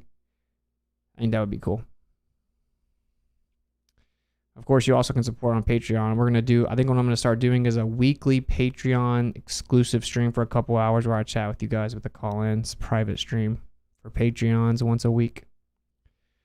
Just look into the Quran. It's the final word of Yah. I don't really say the word God, untampered with for our final age. Honestly, I don't see how someone can read the Quran and then not believe in the Bible and think that it's the truth. That's my opinion. I think if anyone reads the Quran, they should leave the Quran. If they hold the Quran to be true, they should leave the Quran thinking that Yahusha is the Messiah and that Yahuwah is the creator. That's my opinion. Do you even Telegram, bro? I do have a Telegram. I haven't really worked on it yet, but it's t.me/WitsitGetsIt. Telegram is amazing, bro. Anyone that doesn't have Telegram should definitely download it. Everyone download Telegram right now or after the stream. Trust me, bro. You will not regret. Jaren was trying to tell me to download Telegram for a while. And I'm like, yeah. And dude, it's incredible. You can send any size file. It's like, it's fire, bro. It's fire. You got calls, live streams, voice calls, video calls, all kinds of messages, all kinds of unlimited storage. I use like a save message that's pinned just to send myself stuff all the time through the computer and the phones. It's incredible. It's incredible. Super fast uploads. East Tennessee represent. Hey. Yahuwah bless you in your journey. Thank you very much, brother. Gilead. Thank you for the $20 super chat. It's greatly appreciated. And yeah, dude, that's where we want to end up moving. We want to get property in East Tennessee, bro. So you're right. You're in the sweet spot, bro. Thank you for the support. Yahuwah bless you in your journey. Much love, brother. Why does Jaren attack scripture and specifically Yahuwah so much? Because that's what he personally holds to be true at the moment. A lot of people get triggered that I'm like friends with Jaren. It's like, I prayed about it. So yeah, Jaren's my brother, bro. He's a real one. I talk to him all the time for extended periods of time. He truly holds what he believes to be true. And my position is not to judge anyone, is to be here for them, to hear them out. And when they come ask me any questions of what I think or questions they have, I can just tell them my experience and tell them what I found out and be there for them. Imagine if Jaron ended up coming around to the scriptures. Who would be, think about how amazing of a witness that would be for the scriptures.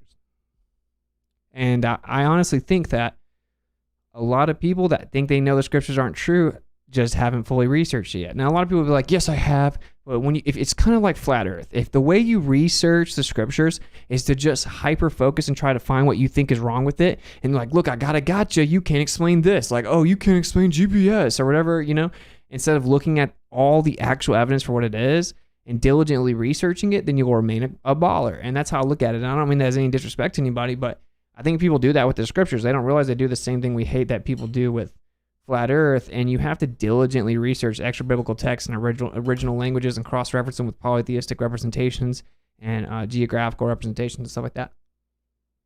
And like how evil the creator is in the Old Testament is a very easily rebutted situation as a macro.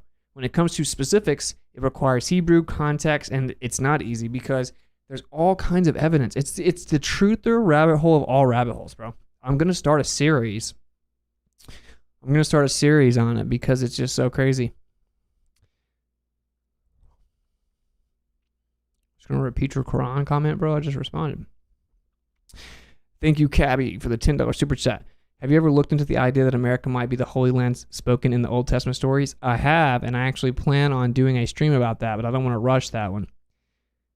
I feel like the one thing I don't have anymore is time, and I'm about to have a baby, so it's going to be really crazy. I have to really have a strict schedule and not much sleep, but yeah, I have, and I think it's very interesting, and I'm going to do a stream on it. Thank you for the super chat. Much love. Obviously, I think it has enough potential validity to it to do a stream on it. Can't gun them down because the word my God give thanks to Yahweh can't be stopped. Hey, Trash Panda Bear War Boy, thank you for the super chat.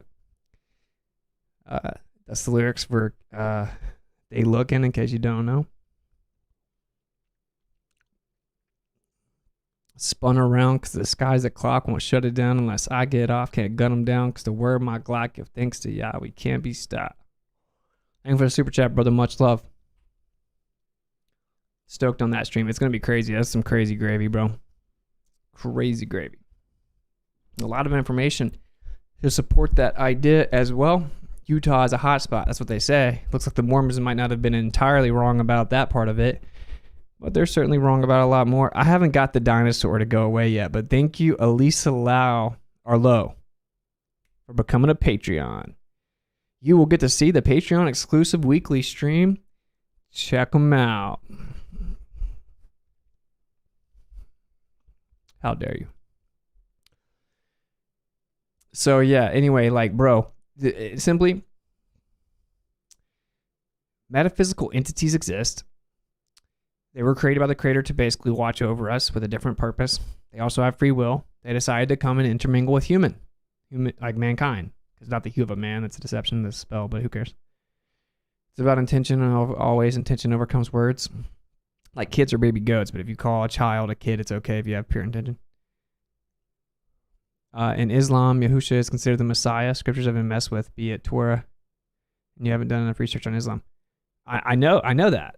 I know in Islam that Yahusha is considered the Messiah, and he comes back and fights the Dajjal, the Antichrist. That's my point. If you read the Quran, you should leave being like, okay, Yahusha's the Messiah. Now, it says that he was taken off the cross and all this stuff to basically deceive everybody. And also, see, this is what I took from the Quran. It's like, you can't even in any way compare Muhammad to Yahusha. In the Quran, he picks up mud and turns it into a bird. Right? But all I'm saying is, you should leave with the same overall idea. That Yahuwah is the creator. That's what Yahusha's name means. Salvation through Yah. So Allah seems more like a title. And all the prophets' names mean Yah, but whatever. We'll get into that later. Have you and Eric DeBay ever talked? No.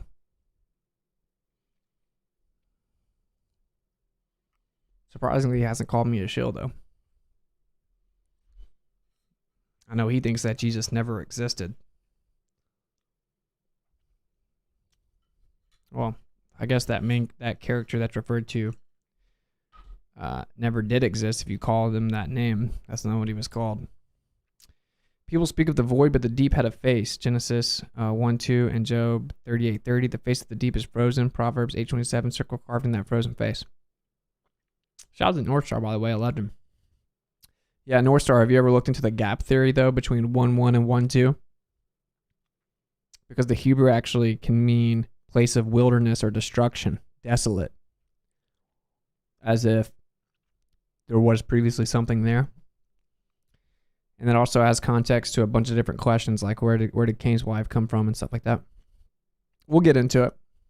And this is another thing. This is why I don't judge people, because they don't currently believe in the scriptures.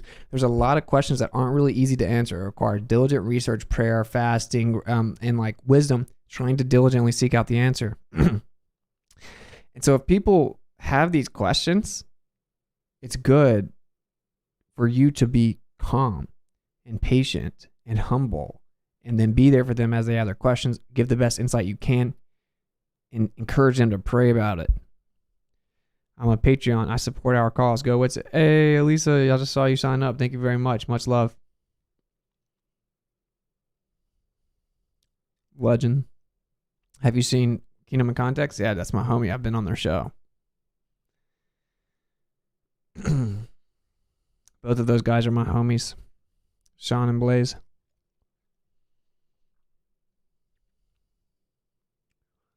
I don't want to have a super long conversation through the chat about Islam, bro. I'm sorry, bro. I'll read this last one. Muslim equals submission to Allah / Yah. Or then why don't you just say Yahuwah instead of Allah? Yeshua was Muslim, Yahusha, and prostrated when he prayed, like what is practiced in Islam. How would he be Muslim if it came 600 years after he was alive? I think he spoke out against religion. I think that's what he did. I don't hate on Muslims, man. I don't hate on anybody. I think it's much more about trying to seek the actual truth. And I think that they hold to a lot of like principles, and they're more about it than a lot of mainstream Christianity, for sure. I don't call myself Muslim, though. I call myself a follower of the way. Yep. I'm one of the Father's children. I'm just some dude. The non-canonical scriptures made it all real for me. That's what I'm saying. That's what I'm saying. So many people have not gotten to that point, and that's why I empathize with them. Because, dude, without that context, it is crazy. Without that context, it's crazy. Oh, how dare you? This is why people get on my nerves that are quote-unquote Christians. Without the context of the books that were removed, it is crazy, bro. Okay? You have to try to explain in your mind why the creator went and killed an entire civilization of people. When you find out they were hybrids and not actually humans, and then what they were doing was insane, and they couldn't be stopped, and they were even with the depravity and the unnatural state of their being, they were still allowed to exist, right? But they just had to go take over everyone else that was actual legitimate mankind and wouldn't leave them alone, and then had to be taken out. And they were literal hybrids that were genetically modified, and via genetic manipulation, we had hybrids that weren't humans coming from demigods. All of a sudden, taking out an entire group makes a lot more sense. And it's a totally different story. So I wonder why they took Enoch out. If it's just a religion used to control you and brainwash you, why'd they take all the context out that makes it make sense? Are you a truther or are you not a truther? Anyway, we'll talk about it. We're going to do a video on it. Look at a definition of what Muslim means. It means submission to Yah. It's simple. Like I said, man, I don't have a beef with Muslims. I have a beef with certain religious sects within Islam, though. And a lot of people call themselves Muslim, and they're not really in any way about it, but a lot of people call themselves Christians. They're not really about it. I do think that Islam gets a bad representation by the West.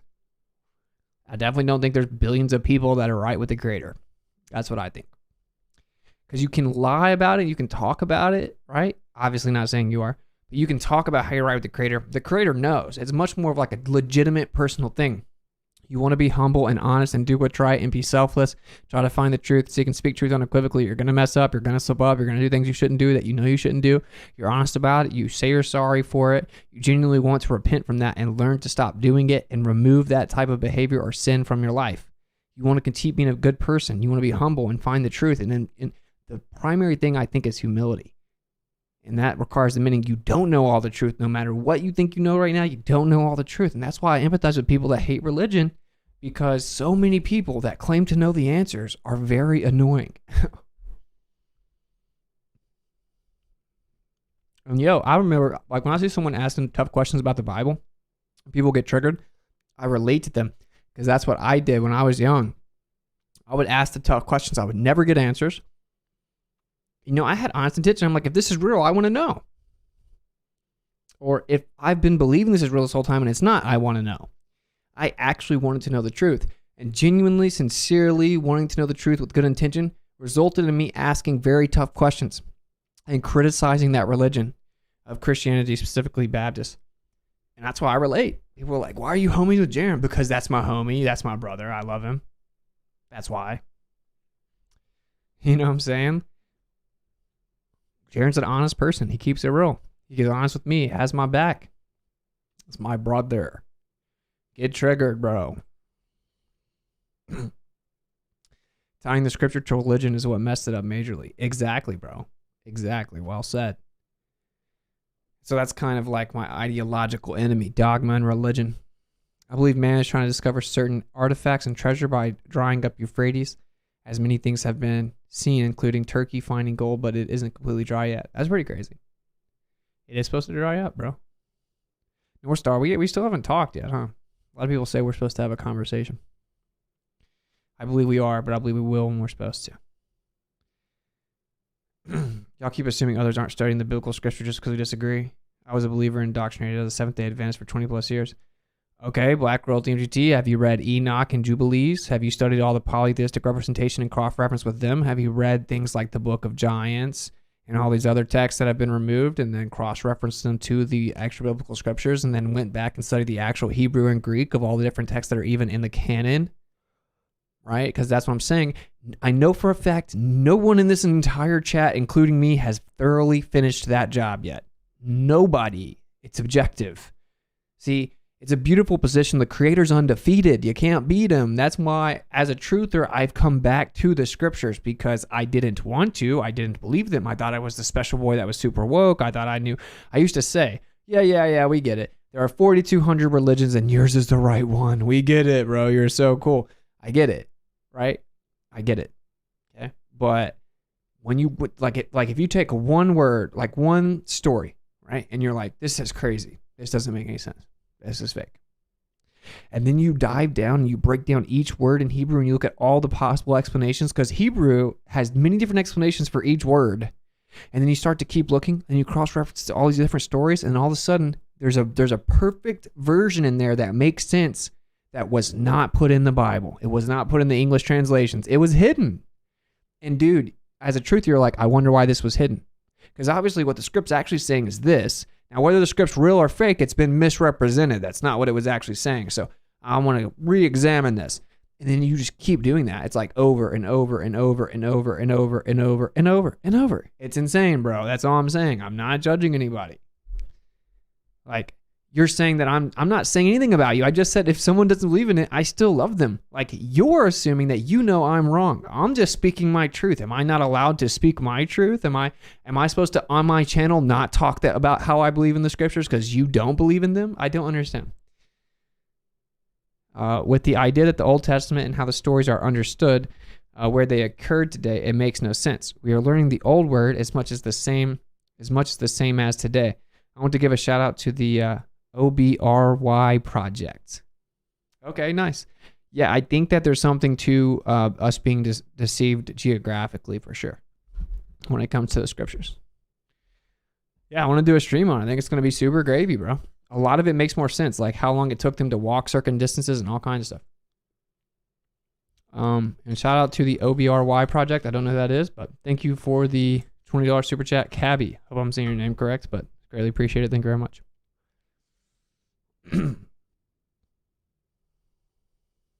You can do that with any symbol or by looking at a leaf. You're talking about like prove the creator. Yeah, but if you think that like this is my point. Like if all it is for you is to say, oh, there must be a creator. My work here is done. I can just make up what I think. I disagree with you. I don't think that's how it works. I think it's about diligently seeking for the truth and then hold steadfast and prove all things to be true. That's why, again, prove all things to be true. That's why I don't get mad at anybody in the chat saying they think that the Bible's fake. I think that Christians that do that are a bad look, because if they read the Bible, they would know that it says hold steadfast and prove all things to be true. And that's what they think they're doing. Now, when you start to ask them, well, are you willing to look into this further? And then they refuse and think they already know everything. Then they're not doing what the scriptures are doing. They're being arrogant. They're not being humble. So, like, I think Jaren's like holding steadfast and trying to prove it to be true. I don't have a problem with what he's doing. How long till Bubba arrives? I don't know. I don't claim to be a prophet.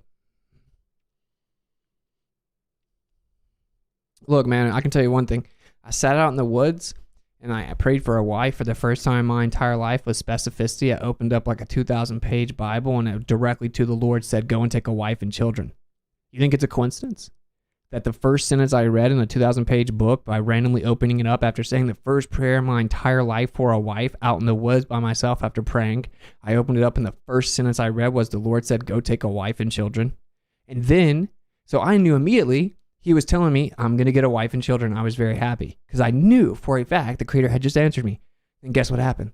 I went on the rest of my tour, found my wife, we got married.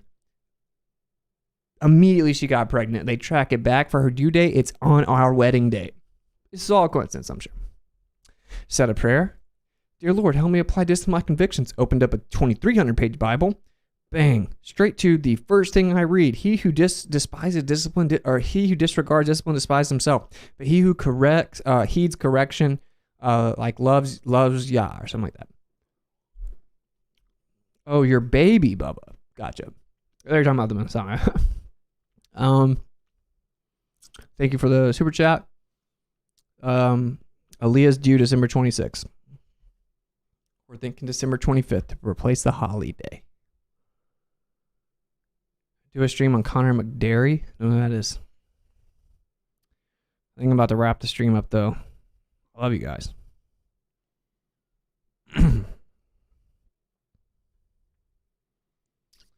Perhaps you could have join Jared and Dave Murphy on Monday and have a roundtable type discussion about all this. I don't like getting when people are real emotional about it and like really like. I don't want to partake in that. Like if people were like really convicted and emotional and like, I just don't want to deal with it. For me, what I feel led to do is to make really fire content about some of the stuff we were lied to about and like show people the actual story and then let them make up their own mind and just encourage them to pray and fast. And I just genuinely want them to like experience what I do, where like Kai's back was hurting later and I went and put my hand on her back and prayed for her back. And I knew that I would have the power to be able to remove her pain because the Creator would do it. And like when I need an answer, I can pray to the Creator and sincerely ask for the answer for clarity, and I get the answer in like very clear cut ways. I ask for a wife and immediately get the answer. I want other people to have that. That's genuinely why I do it. I don't think I have all the answers. I'm positive that I'm wrong about stuff. Wait, I missed something. Someone became a Patreon, so shout out to them. You'll get to see the Patreon only streams. Sean brought Jaren through it already. Yeah, but I think that what needs to be really laid out is the overarching picture of the context of hybrids and stuff, though. And I don't think that that's really clicked for Jaren, so which is a good thing. Do you keep Tor Witsit the way you talk? I keep waiting for you to stand up, and I'll see tassels. I don't have a seat on right now. Tassels. I did have a bunch of them on a bunch of pants though. I have to remake them, and I want to make them longer. But yeah, I just kind of wait till I feel like I feel like specifically I'm supposed to do it. But I am Torah observing. Yeah, I just don't have tassels on. I don't want to hear any judgment, please, man. But no, I don't eat unclean foods. We keep Shabbat, etc.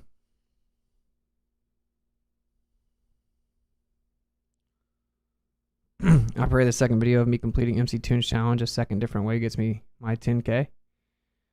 Probably not. I mean, if you had been a little bit more respectful, I maybe would have promoted your video. You got a few thousand views on it at least, but we'll have to let a little time pass for that. You'll have to prove yourself to be chill. Dude, 100% MC Tune will never give you any money, dude. That dude doesn't do this with any honest intentions. He's fake nice to people to keep up a facade. But when it comes down to it, he's one of the most vicious, dishonest people in the world. He makes those challenges to get people to go watch his videos and run around bashing flat earthers like they're stupid.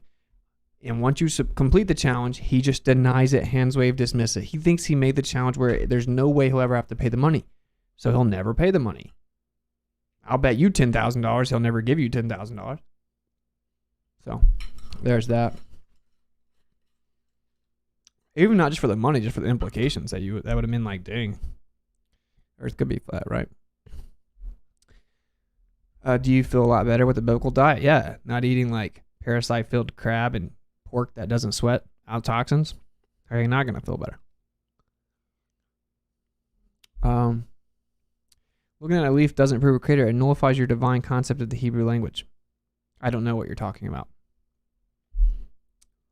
Paleo Hebrew would be the more accurate Hebrew anyway.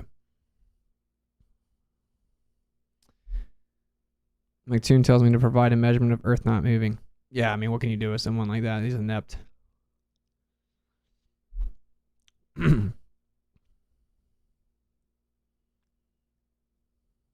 Okay, well, you disagree with how I'm handling it, but, you're not me. I actually prayed about it, so I'm going to always follow what I feel the creator shows me to do, never what people on YouTube tell me what to do, because they're acting out of emotion. I love you too, though. I'm just a very blunt person, so if you at me with a point, I'm going to tell you my honest opinion. How long before we can count it as never? You're never in a position to spiritually judge someone or condemn them eternally. So the answer is never, if that's what you're talking about. I bet 10K level don't curve. How dare you, bro?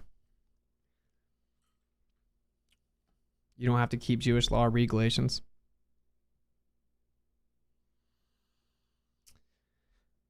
Okay. Well, the fact that you look at it like it's some type of burden that you're forced to do automatically nullifies that you understand the point. Do not even think that I've come to abolish the law, but rather to fulfill it, for not one jot or tittle shall pass until heaven and earth pass away. Looks like heaven and earth is still here to me. I want to do it because the creator doesn't change. He gave us instructions. That's what Torah means. It's not law. They call it law to make it look like it's something to hold you down. And since I've been keeping the Torah, it's been nothing but great. And you can ask Kai. She has the same experience. Shabbat is now amazing. Shabbat is not a controlling thing. It's like you have a body that's electric. It's like a battery. It needs to recharge once a week. He made your body. He knows, right? It's like, no, I want to eat bacon. Okay, dude, I'm not judging you. I don't want to eat pork, bro. To each their own. See, I don't look at it like I have to do this or I'm condemned type of thing. Mr. Popzilla, hey, thank you for becoming a Patreon. Sorry I missed the other name. You will get to see the Patreon-only streams that are coming. That will be weekly. It'll be like a couple hours weekly. You guys can jump on and talk to me. Like we'll be able to have like 10 people on at a time. And you guys can talk whatever you want to say. If you send me an email and I missed it, bring it up. Whatever you guys want to talk about. For a couple hours, it'll be a private stream. I'll drop the private link on Patreon for the patrons once a week. Oh yeah. By the way, anyone that's trying to email me, email WitsitGetsIt@gmail.com from now on. In a couple months, I'm probably going to delete my Proton Mail. Don't like it. We covered Elon earlier. We're already done with that goober. Just kind of chilling now. You're getting emotional. I'm literally not, though. I said, if you don't agree with how I deal with my relationship with Jaren, that's cool, but I prayed to the Creator about that many years ago. So, Apple Juice. The Whirlwind Music, thank you for the super chat. Apple Juice is hands down got to be the best juice that exists. Anyone that disagrees, fight me.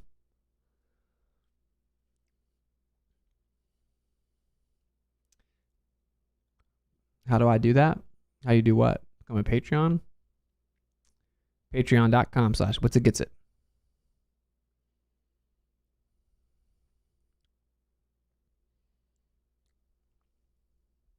I think you might be projecting emotion, bro.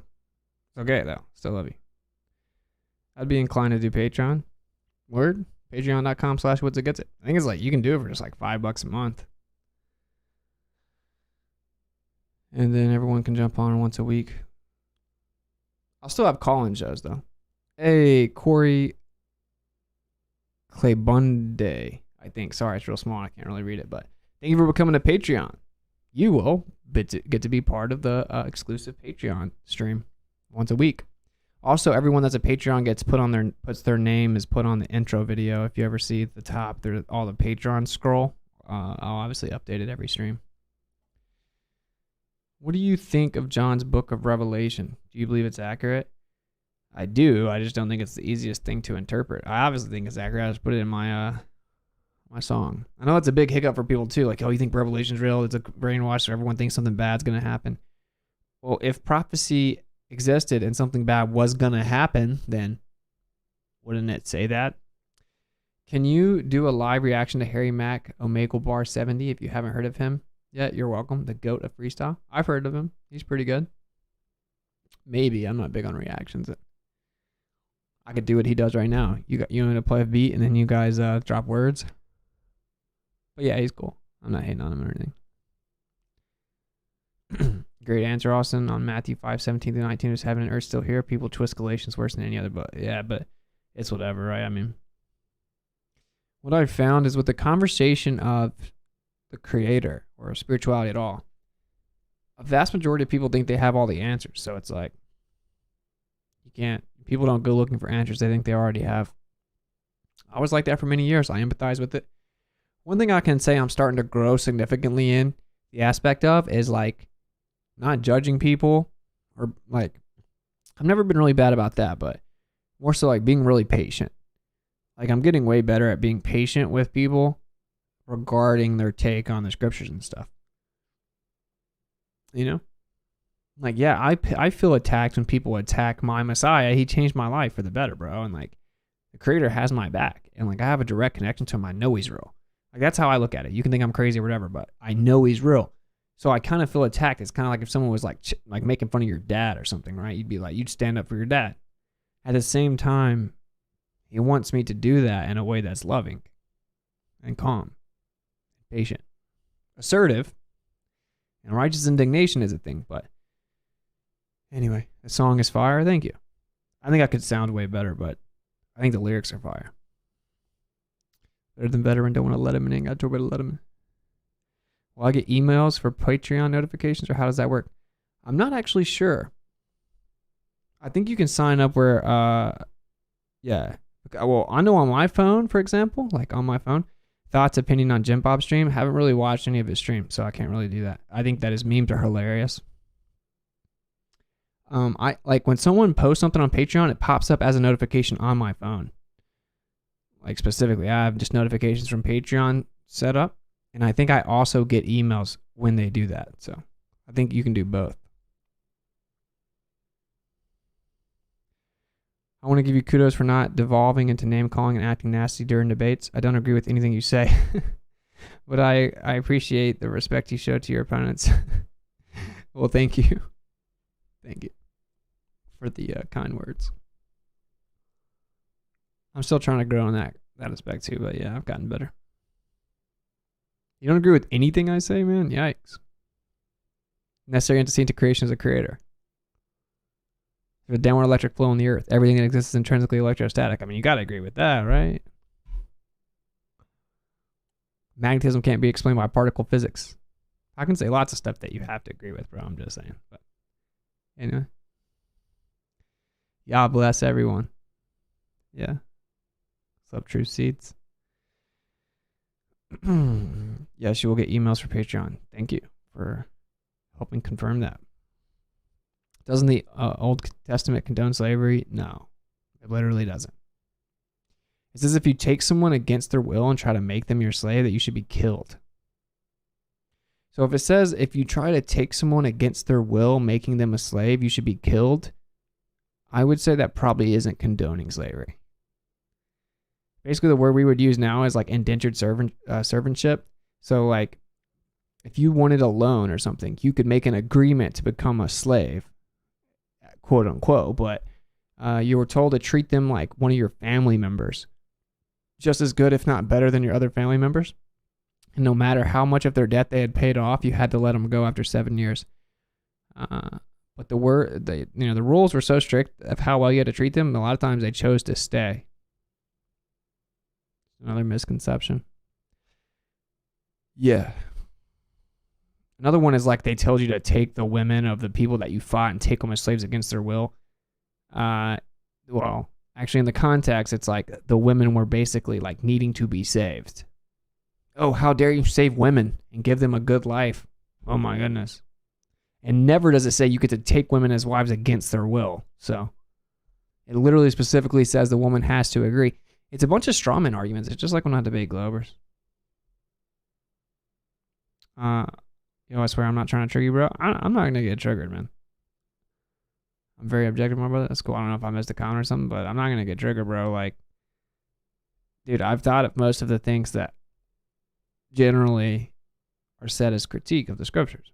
So like I said, I don't judge you at all.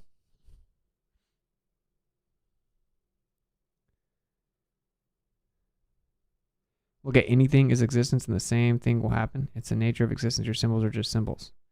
I don't know what you're talking about. It wasn't coherent. I look at anything in existence and the same thing will happen as they do with your Hebrew symbols. It's the nature of existence. Your symbols are just symbols. You said it again, over and over. If everything in nature looks like Hebrew, wouldn't that make evidence for Hebrew? Yeah, I agree. Symbols are a big deal. Symbols and geometric expressions, that's why the elite communicate that. Why is your God gender male? In all of nature, the force that creates all things and like creates life is male. So, can you have a plant grow without the seed? If you just have a bunch of dirt there that receives the seed, but you have no seeds, does a plant grow? If you have a bunch of women without the male implanting the seed, can you have life? I would say he has feminine and masculine characteristics and exist outside of the carnal, fleshly duality of gender. Well, yeah. As an overarching father figure characteristic. So, how dare you have logic in your worldview, Austin? All right, I'm not just going to devolve this into just complete, like, theological discussion the whole time. Making Love to Space would be a great song title. That's pretty funny. When I first gave in to hear out the FE argument, your debates, and seeing the appeals and other fallacies cemented how weak their positions really are. Yeah. Thanks for saying that. That is true. I've had a lot of people reach out to me and say, dude, watching your debate woke me up, but yeah, you did good and everything, but it wasn't you. It was the other people being so fallacious and saying that's all that they have. I'm like, yeah, bro, I'm telling you. They don't understand. They're doing more for Flat Earth than I am. JT Peebles pledged $50 via Patreon. What a legend. Hey, shout out to JT. Thank you for becoming a patron. You will get to see the weekly exclusive streams for patrons, and you will be on the intro video. All right, I'm gonna get out of here. I love you guys. Oh, great, I'm banned. Banned from what? Where are you banned from? From Patreon? What'd you do, bro?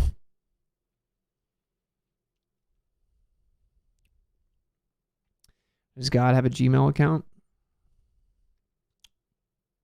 That wasn't funny. Which Bible translation do you suggest? I read the scriptures version, but I encourage like cross-referencing a bunch of different translations, which is convenient. We have apps that are free that do that, and we have Google. So I think that Hebrew is the most important thing because it's just all been so. There's not one translation that's right, but I read. It's called the Scriptures version.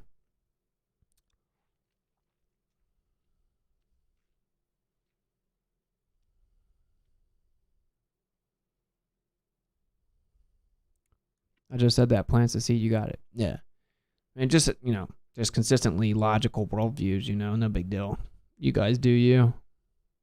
Just messing with Mr. Anderson. Mr. Anderson's not blocked.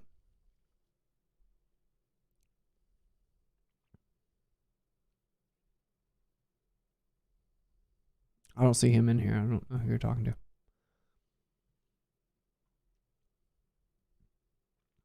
All I'm saying, God's not a real estate agent. It's a good thing I never said that. All right, I love you guys. I knew that would have started that whole thing, but whatever.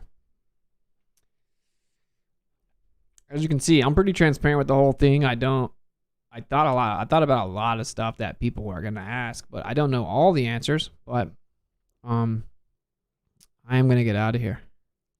I love you guys, though. Dude, we get it. You don't think there's anything special about Hebrew. All right, bro, chill. You know what? There's some gravy about that, though. I think that babies come out like trying to speak Hebrew. I think we engineer Hebrew out of them, like where they naturally want to call their father like Abba, which means father in Hebrew. That's in my opinion. I come in peace, bro. I come in peace, my bro. I would definitely love to build with you regarding theology and the biblical scriptures, either via Patreon or YouTube. No emotions involved. Peace and love. Appreciate you. Thank you for the super chat, bro.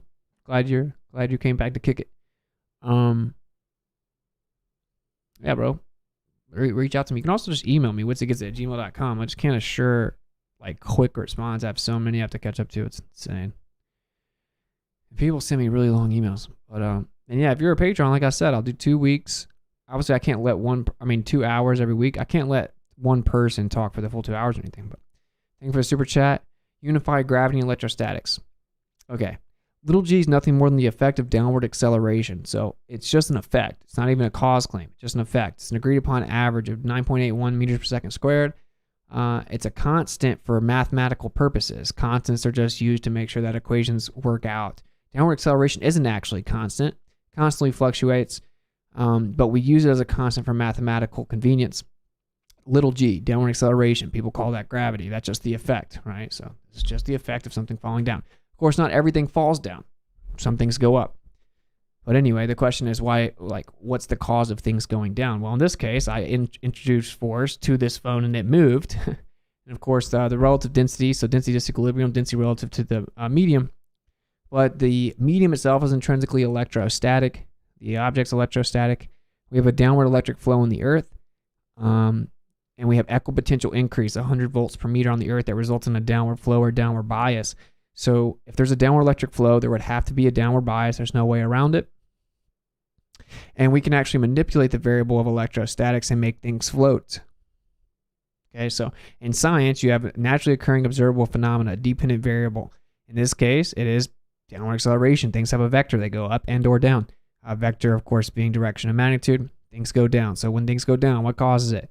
Well, we're going to propose an independent variable or a presumed cause. This is going to be electrostatics. So, of course, in a scientific experiment, you manipulate and vary the independent variable to prove that it's the cause of the effect. Okay, so when we do the experiment and we manipulate the variable of electrostatics, it does change the effect of downward acceleration. It can make things fall down faster.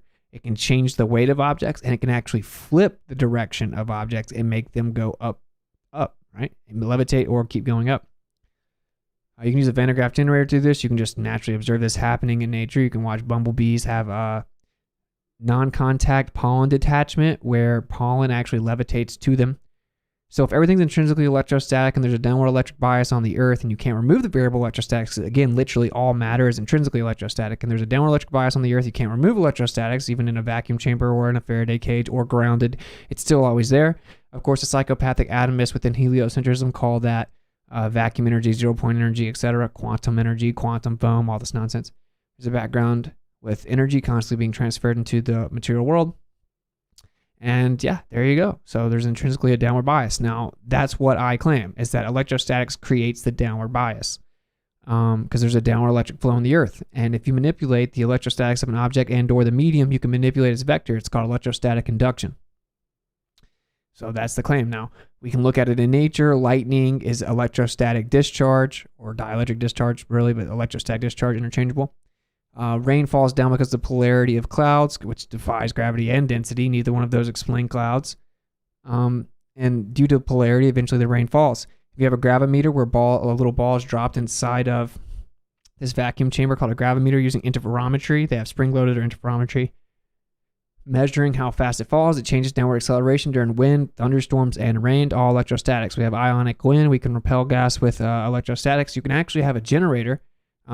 Please tell me you're not like spamming stuff and you're actually listening to what I'm saying, because this is actually me taking a lot of time to explain it. But anyway, there's a generator that actually runs off ionic wind. So you can generate literal energy with ionic wind. And that would explain why wind, rain, and thunderstorms change how fast that little BB falls, even inside of a vacuum chamber, because it's manipulation within the electrostatic field affecting electrostatic induction, the relationship of the object within the downward electric flow on the earth. You can use a corona motor to actually show that it's downward electric current, and you can tie it to a balloon or a drone, and the higher it goes, the faster the motor moves, because there's more potential energy the higher you go up, and it increases 100 volts per meter. This would actually require a Gaussian surface being the earth and one above you. That's the only way to have that equipotential increase within the field. I mean, I could just keep going. Yeah, I mean, I don't know why it's so complicated. I never have. We don't have to replace Big G or the idea that gigantic planets revolve around each other in a vacuum. That's stupid. Most of the time, Globers try to strawman you and claim you have to replace that. You certainly don't. That's pretty inept intellectually to think that. But yeah, so basically everything's intrinsically electrostatic. There's something that ties all things together. We have all kinds of naturally occurring phenomena that proves this. You can manipulate that variable to prove that it is the cause of the effect. The reason that the globe Earth cannot accept this and doesn't like this is because electrostatics is not strong enough to make gigantic planets move around each other in a vacuum from immense distances, and that's the only reason.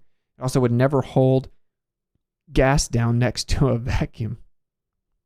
Good thing that we don't need it to, though, because there's obviously a container, as is necessary antecedent to gas pressure. So there's that. We're talking about, it doesn't negate gravity. Gravity isn't a thing. Gravity is actually incoherent dielectric acceleration. The word gravity, gravitas, means weight or heavy, how heavy something is. Weight is allegedly mass times gravity. Again, that's little g. That's just downward acceleration. You can solve downward acceleration with a kinematic equation, just having height, initial velocity, and time. You can consistently solve it. And then you can, of course, just use the constant of A. The question is, what's the cause of A? And it's consistently accurate. The only difference with that is that you can actually verify those variables as opposed to radii and masses of the Earth. You can't verify the radius of the Earth. It's not a ball, so you can't even figure out little g in the globe paradigm. Density disequilibrium doesn't answer all the questions. Density is not a force. The buoyant force is resultant of that. But what's the initial causal agent? What sets the up and down? It's the downward electric flow on the Earth. There you go. I hope that makes sense. If it doesn't, do some research. I'm just kidding.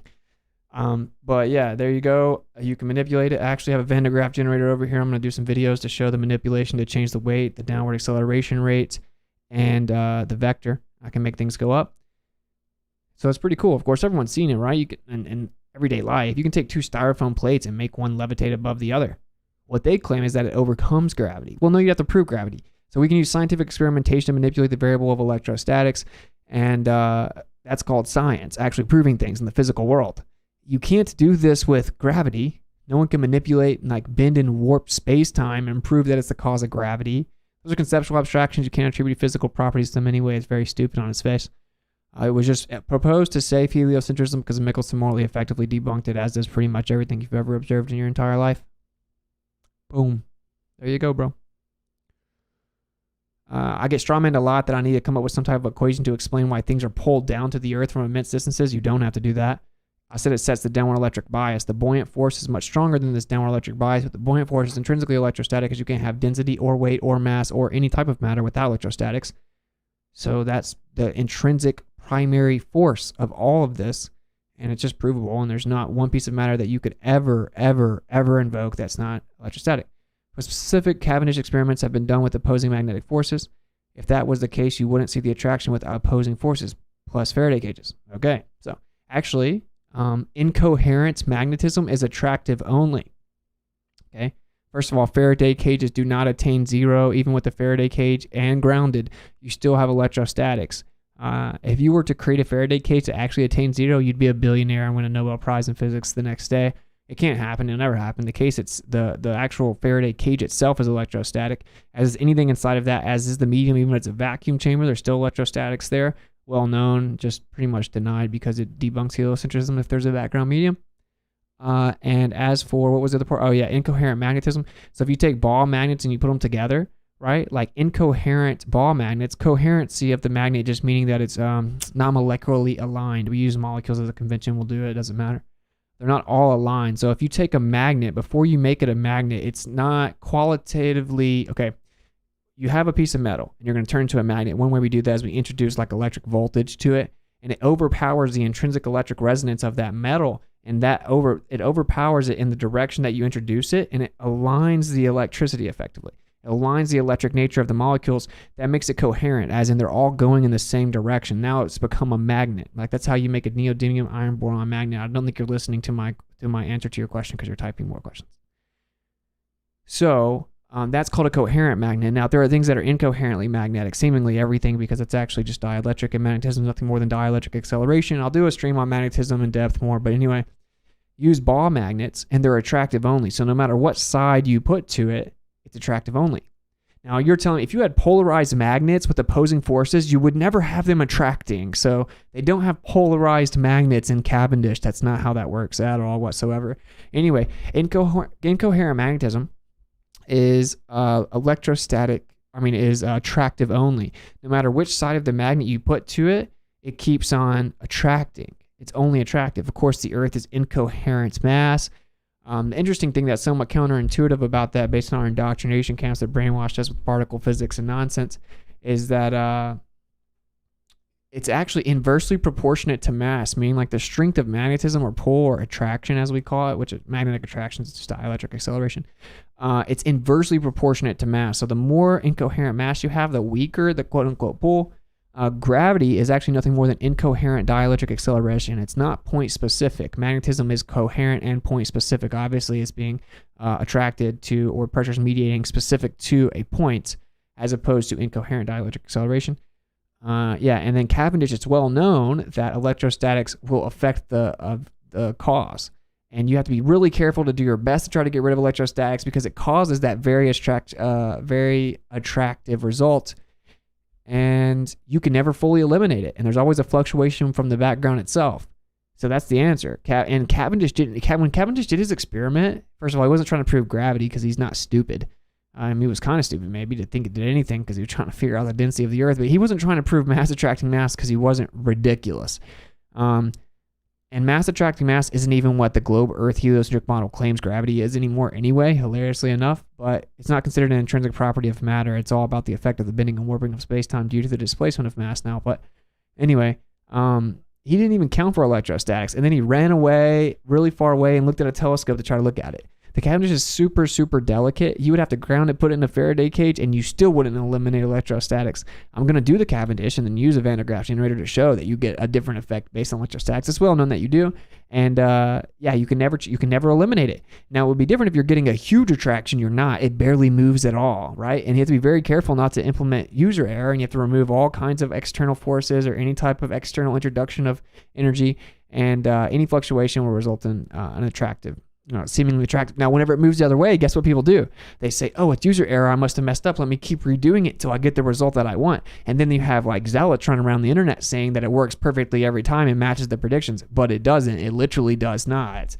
They just assume user error and redo it till they get what they want. That's called cherry picking, and it's the opposite of science. And of course, again, it's intrinsically electrostatic, which is 10 to the 36 power stronger than gravity even claims to be on the smallest scale. If you can't eliminate that variable, I can promise you that you're not proving gravity from within that.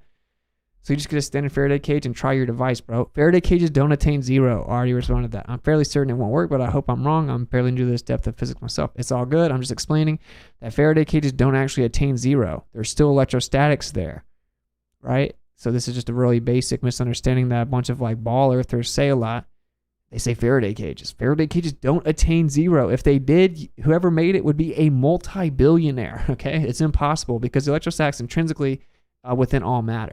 So whatever the objects inside the Faraday cage are also electrostatic. And there's a background medium. You can never remove the electromagnetic fluctuation or electrostatics because the background medium inside the chamber itself, if you took a Faraday cage, grounded it, and made it a vacuum, you still couldn't get rid of electrostatics. That's the point. And it's 10 to the 36 power stronger than gravity even claims to be on the smallest scale. It's hilarious. And this is all they have is the Cavendish, dude, because, dude, mass doesn't attract mass strictly based on mass itself. It's the intrinsic magnetic quality. Like what I was trying to say, whenever you make the magnet coherent, there is no quantitative change. It doesn't get bigger, it doesn't get smaller, nothing like that. There's no quantitative change at all. It's a qualitative change of coherency, alignment. So discombobulation of molecular alignment is incoherent and it's attractive only. The Earth is incoherent mass, so it's inversely proportionate. The Earth's super big, so it's super weak. Sure, but I'm telling you, it won't work in one. What won't work in one? What do you mean? It doesn't make, what won't work in one? Dude, any movement would cause this. The Boston Runner pledged $50 on Patreon. What a legend. Thank you very much for the generous pledge. Boston Runner. Same guy who gave a generous donation, dude. Thank you so much for all the support. Greatly appreciate it. And you will get to be a part of the weekly exclusive Patreon videos, 2 hours weekly, and you'll be on the intro. That's what they claim, not me. You should be able to make it work in one. You shouldn't be able to. Yeah. What they claim is that the Faraday cage eliminates electrostatics. So if they ground it in a Faraday cage, it eliminates electrostatics. So then whatever happens has to be gravity. Okay, well, they're very remedial. They don't understand physics on like a basic level. So you can't eliminate electrostatics. The objects are electrostatic. The cage is electrostatic. The medium within it is electrostatic. You always have electrostatic induction. Incoherent magnetism is attractive only. I've gotten so fed up with talking to anti-flat earthers about this that I'm going to just do the Cavendish myself. Of course, I have a bunch of stuff to do experiments over there. I can't afford to buy thousands and thousands of dollars worth of experimental stuff to win debates online all the time. You know, I'm trying to work everything out. Everything costs a lot of money. Like, I'm just trying not to get censored right now and get my own website, and that costs many, many hundreds of dollars to set up and $100 a month. And, you know, anyway, I'm just saying, I'm trying to figure it out. Right? So doing it in the cage will prove your point, bro. Doing what? Like manipulating the electrostatics? Okay, yeah, the problem, you can definitely manipulate electrostatics inside the cage, but you'd have to be introducing electrostatics within it. You know what I'm saying? And you have to do a lot, probably, because Faraday cages are designed to control the variable electrostatics. It just never eliminates it. My point is, this is the point, right? The Faraday cage does not entirely eliminate electrostatics.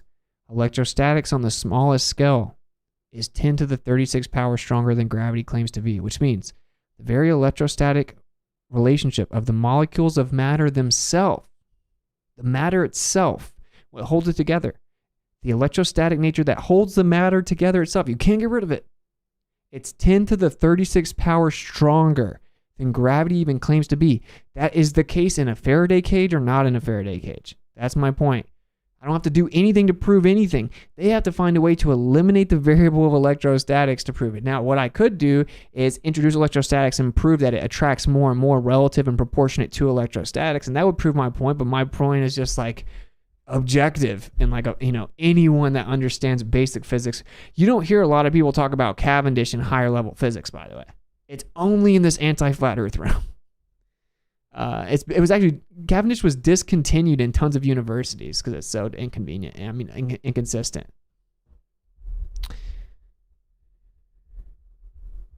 But if you can do it in the cage and create that force in your vice, it will blow minds.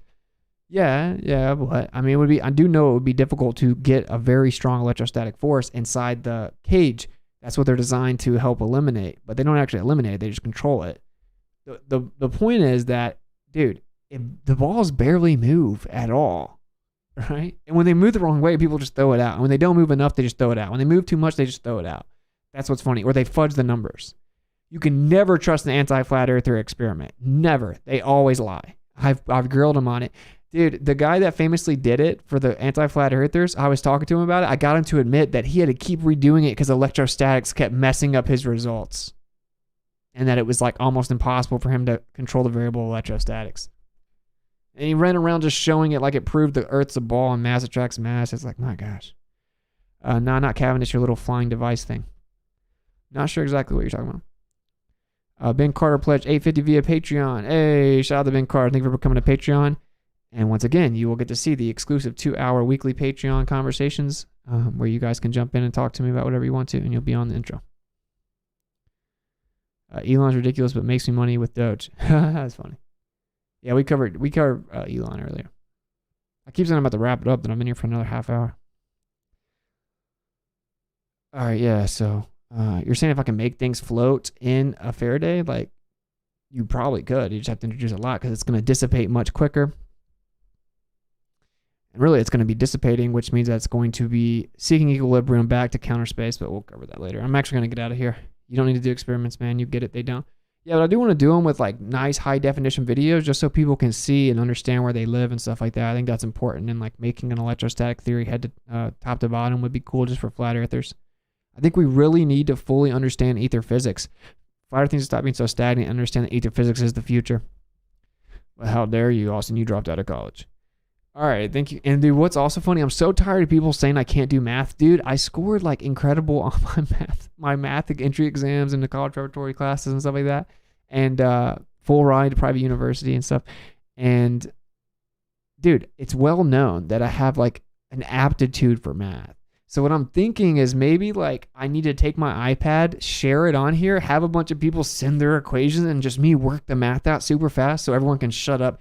The reason I don't talk about math a lot is I know it's a trick. It's a spell, right? Math doesn't prove things. I've seen equations about how Superman flies. I'd be a little rusty on math. It would take me just a few days to get. Anyway, I'm just saying math doesn't matter. And the reason I haven't done anything like that is I don't want to like feed into pride or ego. I'm trying to like become more humble. All right, love you guys. Seek and speak truth unequivocally. The weak find contentment in the consensus of ignorance. So who cares what other people think? Truth's not popular. What's popular is not true. It's all good. I'm really in my forgiving everyone stage, by the way. So if anyone thinks we have beef, we don't. You're cool. We're all cool. A lot of people have been coming at me crazy the last few days, but it's whatever. I guess it is what it is. Which actually goes into what I normally say at the end, which is when people attack you, it's normally because you're doing something right. When they revile you for his name's sake or for the truth's sake, just rejoice. They did it to all the prophets before you. They're always going to do it to people that are speaking truth. So seek and speak truth unequivocally regardless. If you want to support the stream, you can do so through Cash App, $WitsitGetsIt on Cash App, through PayPal, paypal.me/innerworld. All the links are down below. Patreon.com/WitsitGetsIt. Like I've said probably 10 times now because we had a bunch of legends come out to support me. We will be doing a weekly Patreon-only exclusive stream. I'll drop the link specifically on Patreon, and we'll have like a 2-hour conversation every week. Yeah, you can also join the YouTube channel down below and become a miswit. However you feel comfortable supporting, it's greatly appreciated. And I do strongly believe in that, which is why I do support a bunch of truth content producers, because I think it's important. So, support what you like or it goes away. We are super shadow banned, and to really do a lot of stuff like this in time, and like it takes time and effort. So anyone you see really putting time and effort in, you think you're learning something from or is helping you out, like just try to support them. It doesn't have to be me, just someone that you believe in is doing good stuff for the truth. You feels me. All right, so and also if anyone has any suggestions or feedback about the whole website idea, I really think I want to do that because it just gives me like peace of mind where I'm like, I know we're always good.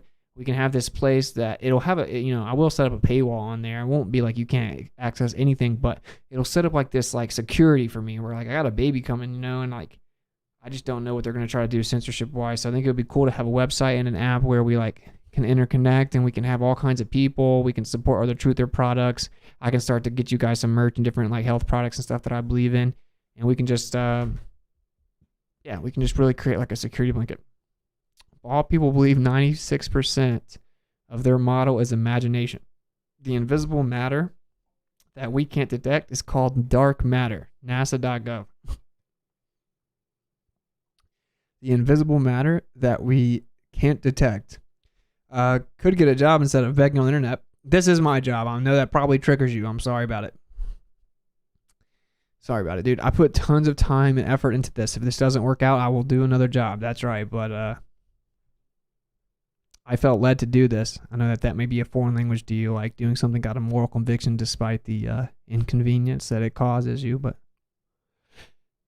I'm not going to talk too much about that. But, dude, I could have got a really, really good job, 6-figure base salary with incentives and bonuses, and I couldn't do that because I had flat earth content online. They told me to take it down. I made a moral decision that I didn't want to go back on what I held to be true, so I turned it down and kept the content up there. Now I'm even further out there and can never get a really good paying job with public relations.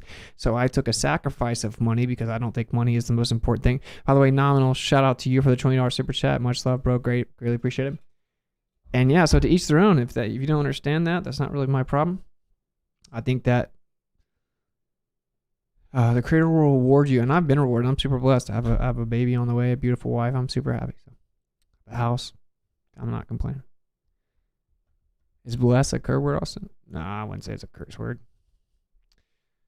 All right, love you guys. I'm actually getting out of here. Oh, Mount Meru Summit. Thank you for reminding me. You can also check out our Mount Meru Summit. I'm going to show you guys the website. No, I heard they've been blocking the website. What a shocker. So 11/11, November 11th and 12th, we're doing something called the True Earth Mount Meru Summit. It's an online virtual summit. And you can come here to buy tickets. And they're $100, but actually you get 50% off. So there's like many people you can use to get 50% off. So it's $50. You may think, $50 for an online summit? Yeah, bro, you're definitely getting your money's worth. Check it out. So you have to use the discount code. You can use Witsit50 if you want. Or you can use a bunch of different ones from the people that are there. Here's who's going to speak. It's over 2 days. You get exclusive access to these presentations. David Avocado Wolf, if you don't know who that is, he's absolutely crushing. We got Amanda Vollmer, who absolutely crushes with natural medicines. Dave Murphy, allegedly Dave, crushing. Brian from High Impact Flicks, also crushing, of course. Everyone on here crushes, let's be real. Marty Leeds. We got David Weiss. I think you guys know who that is. We got Bob Nodell from Globebusters. We got Caleb from TikTok, who's gotten up to 150,000 followers on TikTok, talking about Flat Earth, kicked off twice, back up to like 100,000. What a legend. Ira Landucci gives some of the best Flat Earth presentations in the world. Sean Hibler obviously makes amazing Flat Earth content. Ben from Taboo Conspiracy, another one of the best videos that you can get about Flat Earth. Then we got Jaron and me here. We got Peggy Hall, who's absolutely crushing, has crushed throughout the whole pandemic and really stood up to a bunch of lies. She's awesome, and it's really epic that she's coming out to a True Earth Summit. This is a really big thing to be happening, and I really hope people kind of rally around her and come support her. That's pretty amazing. We have entertainment coming from Conspiracy Music Guru. I believe everything I'm saying right now, by the way. I'm not just like trying to be promo. Conspiracy Music Guru is, honestly, it's kind of it's almost sus how talented this guy is. Kind of we're talking about. This guy's so incredibly talented, it's insane. Like, got 50 different voices. Chris Cum, also very talented. Watched him live at Flattoberfest. That dude crushes. And then comedians, we have Eddie Bravo, who's obviously hilarious and a legend. We got Alex Stein, also known as Primetime Alex Stein, a pimp on a blimp. And then we got Owen Benjamin, who is hilarious without even trying and will obviously crush. And yeah, that's over the course of 2 days, and it's pretty cool. You will get exclusive content. And, you just virtually come kick it, get to see it all. You can come and go as you want. You also be able to keep the content exclusively afterwards. And it won't be released for a while down the road for everyone else. And you also get an electronic, like a virtual goodie bag where all kinds of different, like truther products and like health products and stuff like that. You get all kinds of discounts on them. You get discounts on different consultations or memberships from these people. They'll give you like exclusive discounts with your ticket for coffee, for natural remedies and iron supplements coming from grounded extracts, all kinds of crazy stuff. You'll get discounts on all of it from all these different people. So honestly, that alone is pretty worth it. You'll definitely get your money's worth, that's for sure. Here we go with the coupons. You got Witsit 50, FE Dave 50 for Dave Wise, Caleb 50, Stein 50, Owen 50, Avo, like avocado, AVO 50, Impact 50, Taboo 50. So you can come to this website. It's temms.live. I'll drop it in the chat, and you can go check it out. See if it's something you want to do. It's going to be dope. If you don't agree with everything that everyone there says, you certainly don't have to watch them. I mean, I don't know why people were like that, but you can never make everyone happy, clearly. So why even try? Am I right? All right, cool. And we'll talk more about that. It's pretty cool. It's gonna be epic. You guys should be there, especially if you missed Flattoberfest. Be a nice little replacement. All right, cool. I'm actually gonna get out of here now. So, in a world where no one knows what the world is, they think they lost in space somewhere twirling. All right. Thank you guys for kicking it. Sing and speak truth unequivocally, bro. I'll catch up with you guys probably tomorrow, maybe tomorrow night. We're just going to chill. Obviously, tomorrow Shabbat, we're going to rest. I'm trying to finish getting a lot of stuff put together for you guys. I hope you guys enjoy it. And until tomorrow, peace out.